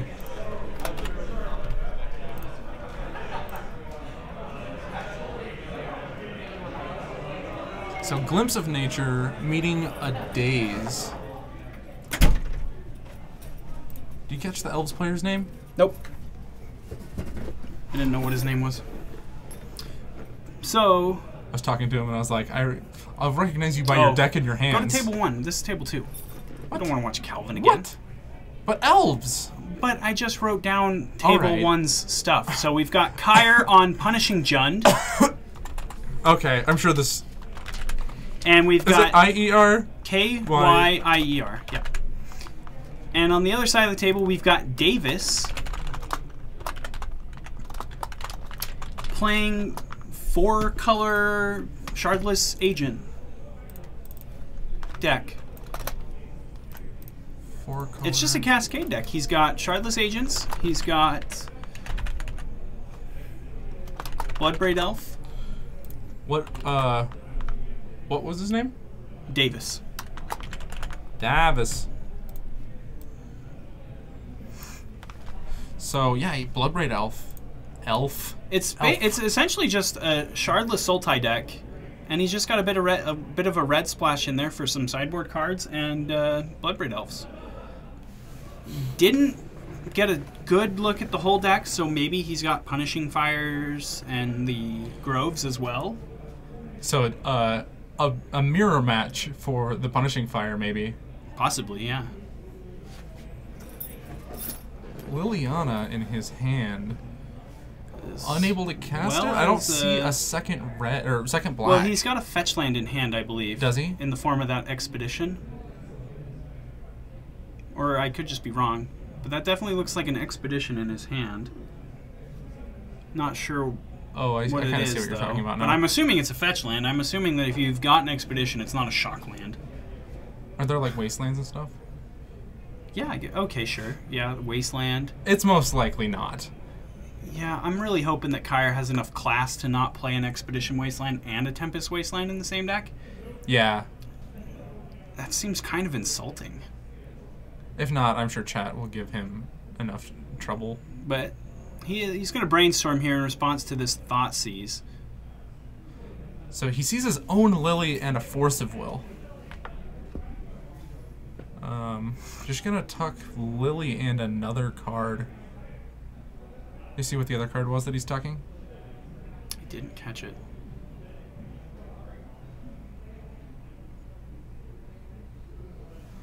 Fetch land in hand, but he's going to be able to draw at least one of these cards. So we imagine the top card is what he wants to save.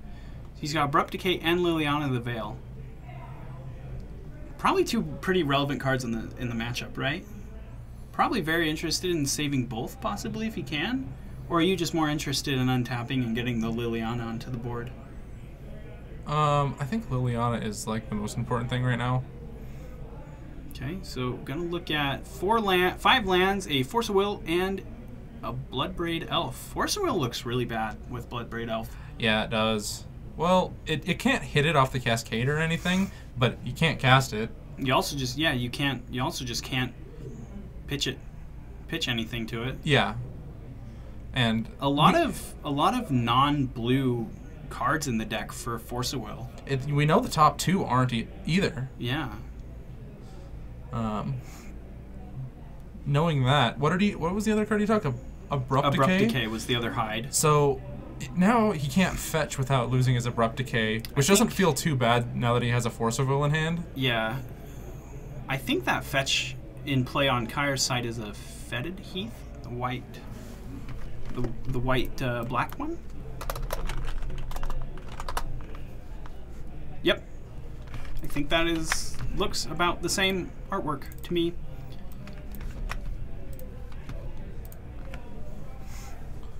Oh yeah, and that is the Filter Land. Oh, Filter Land. Yeah, not Fetch Land. Yeah. Is that? Yeah, it's the Filter Land. Okay. So interesting that he had. I don't think that's the same. I don't think that's the same. It doesn't card. look the same. It doesn't look the same. It looks like the other one has like a moon on it. I really think that is the white. No, I guess it's not. I don't know what it is. Boo on you, Kyre. You are in the booth every Tuesday. You should just understand how awful those cards are for us. But they look so cool. Do they, though? Yeah, they kind of do. The full art, translucent text, Yeah. the shiny. All the big text covering up all the full art. Yeah. Here's Full Art Lands. I'm Mark Rothwater. Enjoy Full Art Lands, players, with text that covers up all the art. He does say it's Wasteland. Let's check the Wasteland. Okay. I will believe that.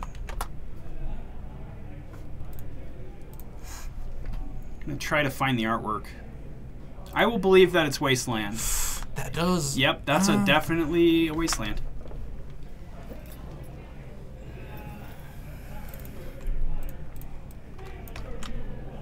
So, Kyre, with no class.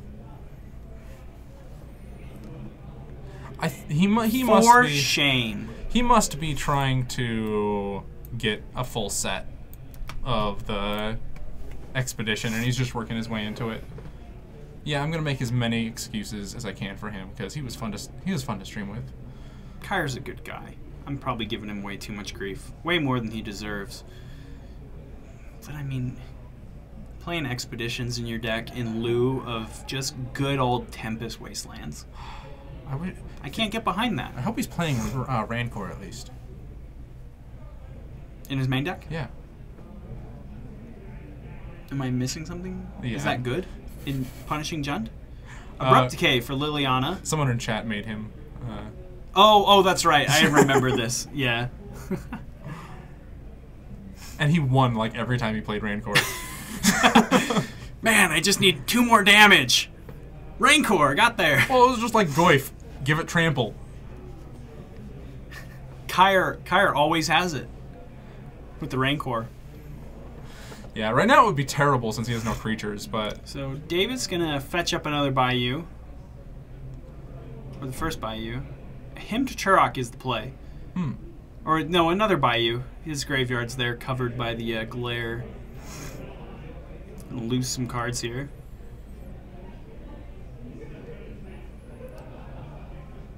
I like that shortcutting. Just, this is the one I'm keeping? Yeah. You rolled the dice, I'll just keep this one, discard these 2 instead of us rolling 2 dice. Dave is going to gain a life. Sylvan Library the play, and pass the turn. Not bad. I think that's what he needs in this situation. Sylvan Library is probably great here, but the Abrupt Decay going to take care of that real quick. Verdant Catacombs, go. Deathrite Shaman and Verdant Catacombs. No cards in hand now for Kyre. He's hellbent and passes back the turn. Davis with the fancy look. Make sure it's not a miracle before you put it into your hand. Draw. Or at least, like, sometimes I get a little fancy, and then I think they can see my card. So, like, I think that's, like... Sometimes you just gotta pretend you're in Yu-Gi-Oh! Technique. Draw your card. Not even look at it. Put it into play. Dual Pegasus. This was the card I needed to win the duel. That's my Yu-Gi-Oh!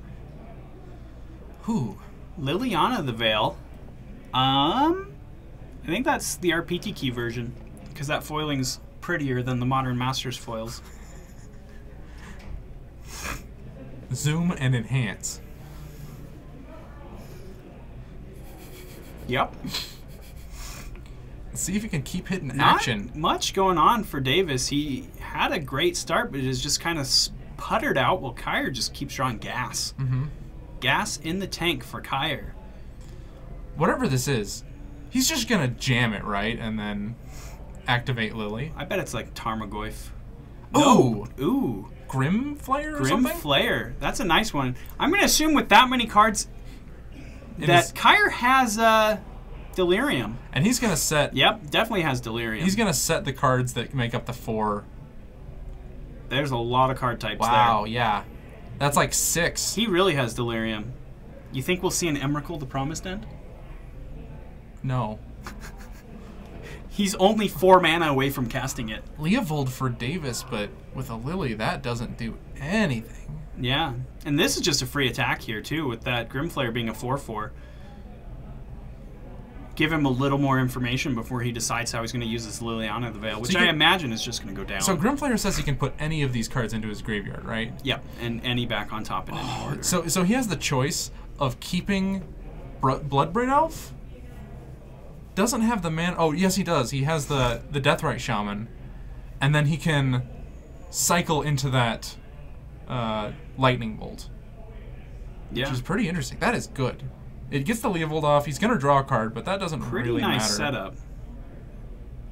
Okay, so he's just going to activate Lily, like he should have all along. Yep, Davis is going to get his card draw off of Leovold, triggering when the Liliana targeted Davis.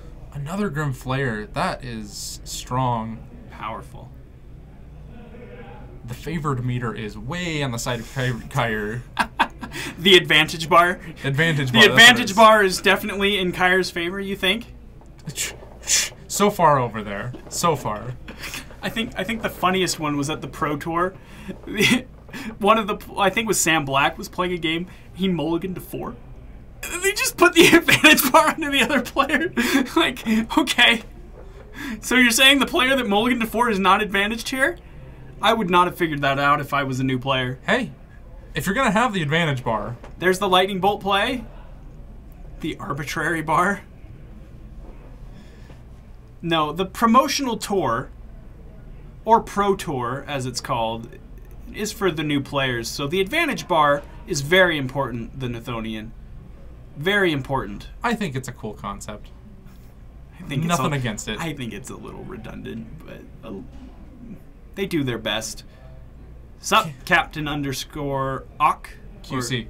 Captain QC. Oh, QC. That is a Q. I'm blind. So there's a Punishing Fire, which is probably going to hit the bin. No, he keeps all of those cards. I didn't see what the other ones were. Interesting. But I may have just thrown the Punishing Fire in the yard. Baleful Strix's going to be the play, and he's going to draw a card. Not sure how great that is, though, if that's not another creature in his hand. It's not. Pass the turn. And it looks like Davis is just dead here. Yeah. A lot of ways to clean up that Baleful Strix. Could use the Liliana or the card in hand. Is that a Miracle Baleful Strix? God, the heart of the cards. There are no pathetic cards in my grandfather's deck. Kaiba! Yugi! At least someone can read here. Thank you. Play your pathetic That is the Strix, greatest Yugi. compliment I've had all day. It's not that I am dyslexic, so Mirakuru. thanks for hitting it hard home, QC. The card is Useless? There's an E there. That's useless. Oh! Push my glasses up. Well, actually... Tips Fedora. And we're going to go to the sideboards here. Let's take a look at what Kyer's got going on. He's got 1 copy of Toxic Deluge, 1 Grafdigger's Cage, 2 Diabolic Edict, which I will note, 1 is foil, 1 is not. Same with his grudges. 1 promo grudge, 1 regular grudge, 1 Pithing Needle, 2 Surgical Extractions, 3 Leyline of the Void, a Golgari Charm, 2 Pyroblast. And on Davis's side, we've got a Golgari Charm, 2 Diabolic Edicts, a Dismember, 2 Surgical Extractions, a Mindbreak Trap, Cage, Grafdigger's Cage, 2 Pithing Needles, 1 Ancient Grudge, a Thoughtseize, and a Toxic Deluge. Mindbreak Trap is kind of a spicy one. What, oh, I'm just looking up the wording on Mindbreak Trap real quick. It's a trap! It's a trap! Thank you, Admiral Snackbar. Okay. If an opponent casts 3 or more spells this turn, I was thinking of, like... Storm triggers can't counter magic of that magnitude! I don't know. I was just trying to be... It didn't make any sense. You're trying to be Yu-Gi-Oh? No, I was being Admiral Akbar. Oh, okay. I have an idea! I was thinking if that would work with Cascade. It does, but you need another spell. Right? Yeah. Well, because you get your Cascade, or your first spell, and then the Cascade is the second spell. And if you make another spell, you can Mindbreak Trap. Or you just bring it in against Storm and counter their Yeah, Storm I'm just spell. thinking of, like, Right? if he wanted it this game, he definitely doesn't. There are also 0 Storm in our meta, much to my chagrin. I would love to see a Storm deck on camera. They but pop up every once in a while. Calvin was the only one that had it, at least that I know of, and he sold out of it. So We saw one 2 weeks ago, right before you started. yeah, same. We just see lots of Delver lands. We actually have a pretty wide meta here, but Storm is definitely non-existent. Weird amount of Allurin, that one weird Oh, mud player. weird amount of Allurin. That amazing mud player with the beautiful hands that you saw earlier. We're sitting there arguing the whole time on why you didn't wasteland the Dryad Arbor, why you went for the Cavern of Souls. We're like, you don't have counter spells. And someone in chat, well, actually, Oh, yeah. Chalice of the Void. Yeah, I wanted to cut him off of one mana spells. Yep. All right, players going to take a look at their opening hands here. Davis presumably on the play. This deck isn't called Waterfalls, is it? Because of all the cascades? That's stupid. I've heard of a deck called Waterfall or whatever, and I don't know what it is. Don't go chasing waterfalls. Can someone confirm that that's what this deck is? So we can make it not shardless something? Just stick to the rivers and the streams that you're used to. Is that a song? Could be. Everyone's meta is still actually full of miracles. And Okay. That's fine. CPT_QC. Waterfalls is the name of the deck then, because that's what he is playing. Shardless Agent and...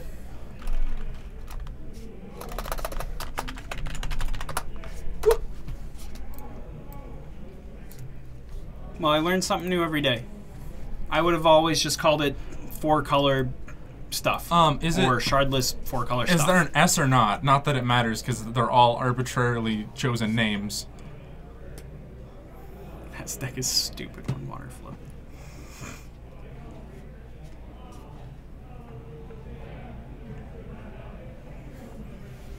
There is an S. Stream keeping us on track. Let's try and get back into the action here. All those cards down there are Davis's hand, not cards in play, because an Abrupt Decay is not a permanent, so it wouldn't be in play.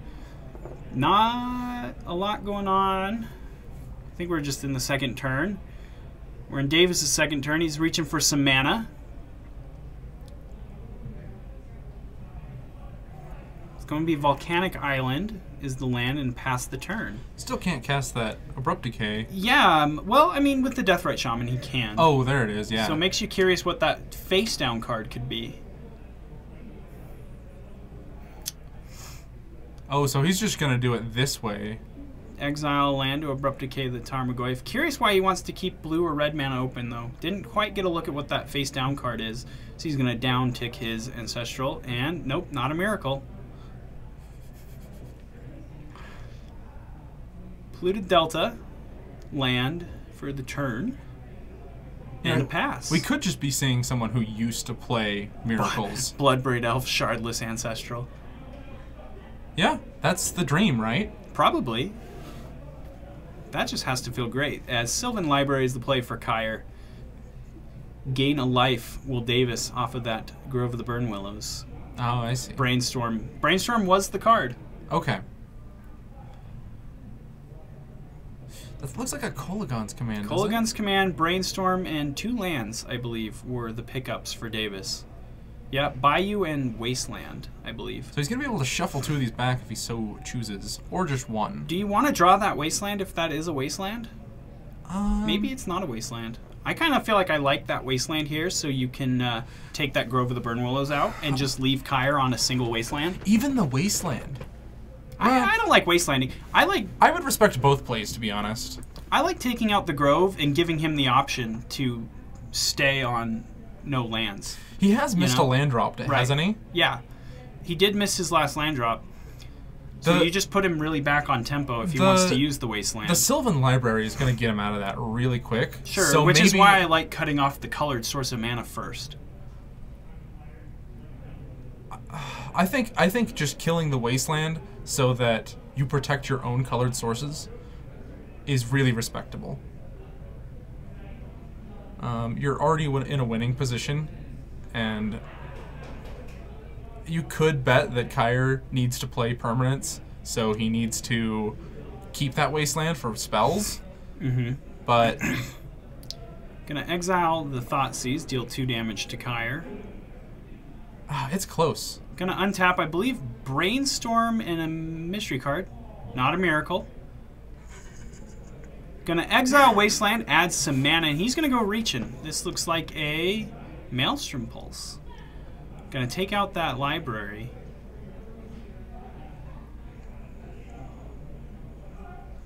Red Blast. Main deck Pyroblasts. Yeah. Gonna counter the... Very timely, too. Gonna counter that Ancestral Visions. Davis almost looking for the 21 on that dice. Not a miracle. Looks like a Sylvan Library of his own. Thinking about Sylvan Library or Leovold. Or Belphastrix. So did he already... Oh, he can't make a Leovold. No did green he already... mana. Deatheye Shaman makes green mana. He just Ancestral, right? No, it got countered by the Pyroblast. Oh, he Pyroblasted. I was like, okay. Okay. Belphastrix, draw a card. Gonna go exiling. Looks like he's gonna play the Sylvan Library. And pass the turn. Kyre's gonna take an untap. Grim Flayer the draw. Tarmogoyf the play. Davis gonna gain a life.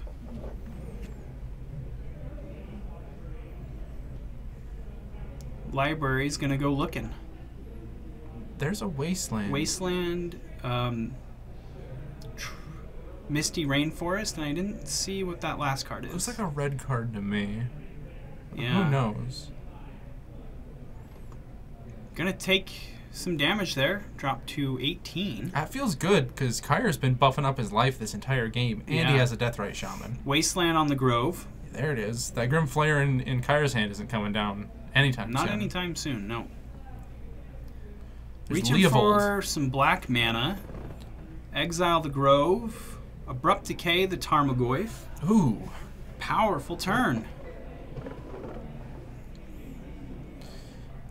Davis gonna get frisky with his 1/1. Tickle ya. Comes in pecking. As our favorite Morgan would say. Tickle you for 1. Tickle you for 1. Oh, man. Alright. Yeah, Kyre's hand with just this Wasteland. He can't cast half of those spells even if he hits a colored source. No. There is... He does have Tarmogoyf. 2 Grim Flayers and an Abrupt Decay, though. Bloodbraid Elf as well. So Yeah, so not looking good here as he picks up a Lightning Bolt. if he can hit a colored source, that's at least like something he can cast, right? He can at least, yeah, if he hits red mana, he can at least take out this Deathrite Shaman. Looking at Misty Rainforest. Kolagon's Command, I think, is the draw. Brainstorm is the play. Land, Ancestral. Oh, he doesn't look that interested in that Ancestral. Or he has a Cascade spell. I think he does have a Cascade spell in hand, I believe, but he's going to have... No, he doesn't. He has Leovold. Okay. I think at this point in the game, you're just not real interested in the Ancestral. You're not interested in drawing 3 cards? Well, I think you're probably going to win this game in pretty short order. I think you'd rather get, you spend your mana casting this Leovold than suspending the Ancestral that I you're know. probably not going to crack. If he had a Cascade, though... Oh, if you have a Cascade, for sure. Yeah, for sure like- you're interested, I'm like but your- he doesn't have the Cascade. Okay, yeah. Yeah. And Kyre's had enough. There's his land. There's his land. Never look. I Makes- always look. It just makes you feel bad when you... That's data. Just makes... Come God. on. Yeah. How many players are taking data points of that? It might not be super methodical, but there's... I'm just remembering, like... No, sure. If you're looking to collect information, but most players are just lamenting their bad luck, which just tilts you off even more for the next game. Oh, look, there's all my land. I didn't shuffle good enough. Now I'm tilted. It's just like that. Yeah, every time. Sure, I mean, if you're collecting data points, yeah. I'm a brewer. I have to know every, like... I appreciate every little bit that I can get out of my game. I do sometimes like looking when you decide to mulligan. I always You do. know, if you're thinking like, what is the probability of me hitting the card off my mulligan? Take a peek. See what it was. Yeah, see if your mulligan was correct. Yeah. Well, not even necessarily to see if your mulligan's correct, That's what I do. but just to kind of, well, yeah, I guess see if your mulligan was correct. Like, what are the probabilities of me hitting the land? What would it have been? You can't always try to base your mulligans off what could be on the top of the deck, you know, but a lot of times, sometimes you do. Sometimes you got to look at your hand and think, if I draw this out, what is my percentage to win? And if it's high enough, well, sometimes you just gamble. Sometimes you just take the risk. Looks like both players kept 7, and we're off to the races here. Badlands and pass. And that looked like a polluted delta. Gonna drop Davis down to 19 and go searching. Draw for Kyre. Picks up a Bloodstained Mire. You can go with the swamp. It looks like he has a Diabolic Edict in his hand. No, yeah. That's an edict. Yep, Foil there it edict. is. The Foil Edict, meaning that there's probably a non-foil edict floating around in his deck Oh, somewhere. stop.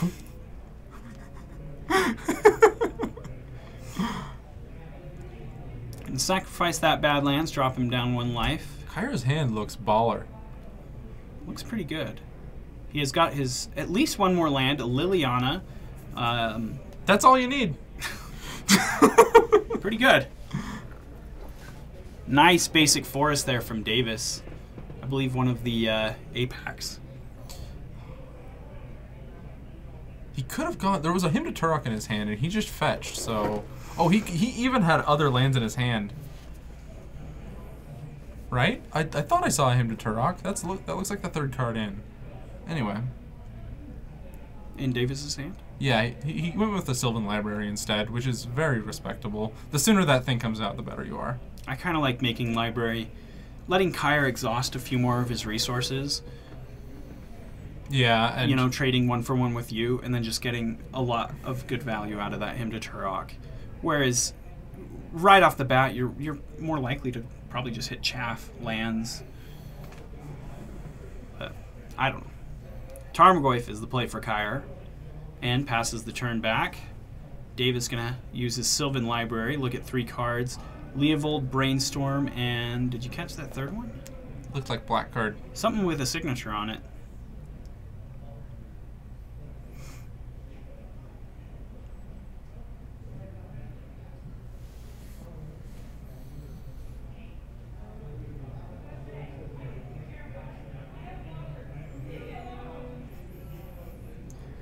Goyf is a great card. CPT_QC. So this Hymn to Turok has a huge chance of just making this Goyf massive. Yeah, and You still cast it. if that's the only play, then, you know, you cast it, but not looking great here. Bloodbraid Elf and Bloodstained Mire are the discards. Not a fan of all these mismatched expeditions and fetches, but I don't judge. I kind of do sometimes, but I guess I'm just kind of a snob. I'm feeling not judgy this week. Let people play how they want. I've been watching, what is it, The Professor, and he's very like, let people do whatever they want, man. It doesn't affect you. And it just soaked into me. Tarmogoyf gonna get frisky here. Looks like it is currently a 3-4. I do too. CPT_QC. I mean, I do try to play the oldest artifacts I can, but that's my personal choice, and anyone can do whatever they want. I can say that I wouldn't make that decision, but it's still fine. This is a free country. People are allowed to have wrong opinions and make poor decisions. And they can live with themselves somehow. Most people announce what the card they're playing is anyway, so live with it. You play sloppy.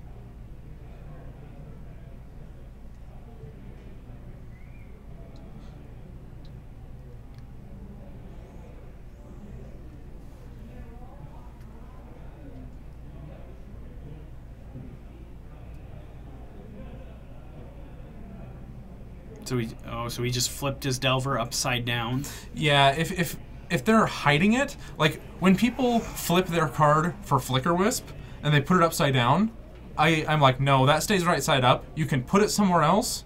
You can put it, you know, like not on top of your deck or anything, but flipping it upside down, I feel like is deceitful a little bit. So I get a little bit like butthurt about that. I think what he means is he just flipped his Delver, and instead of taking it out of the sleeve, he just turned the card face down, so it was sleeve side up. Back of the sleeve face up. That's kind of obnoxious, but Kolaghan's Command going to take out this Liliana and force Kyre to discard a card. Targets Kyre, redirects, and discards. You right. I guess if I'm going to be snobby, then you can be snobby with me about my Bloodbraid Elf is the play here. Oh, and the mismatch foil Bloodbraid Elves too. There's all these different arts, and he likes all of them. I hope we see an old. I guess that's just the style of his deck. He just goes for all the mismatched arts. It's just the way he likes it. He gets to see like 20 times more art pictures than you do in a round. It's true. I hope we see an old Goyf. A future sight Goyf. Oh yeah. boy, me too. But not a bad cascade though off of that Bloodbraid Elf. Going to hit a second Tarmogoyf, which with the Liliana is going to bump him up to 4/5s, I believe.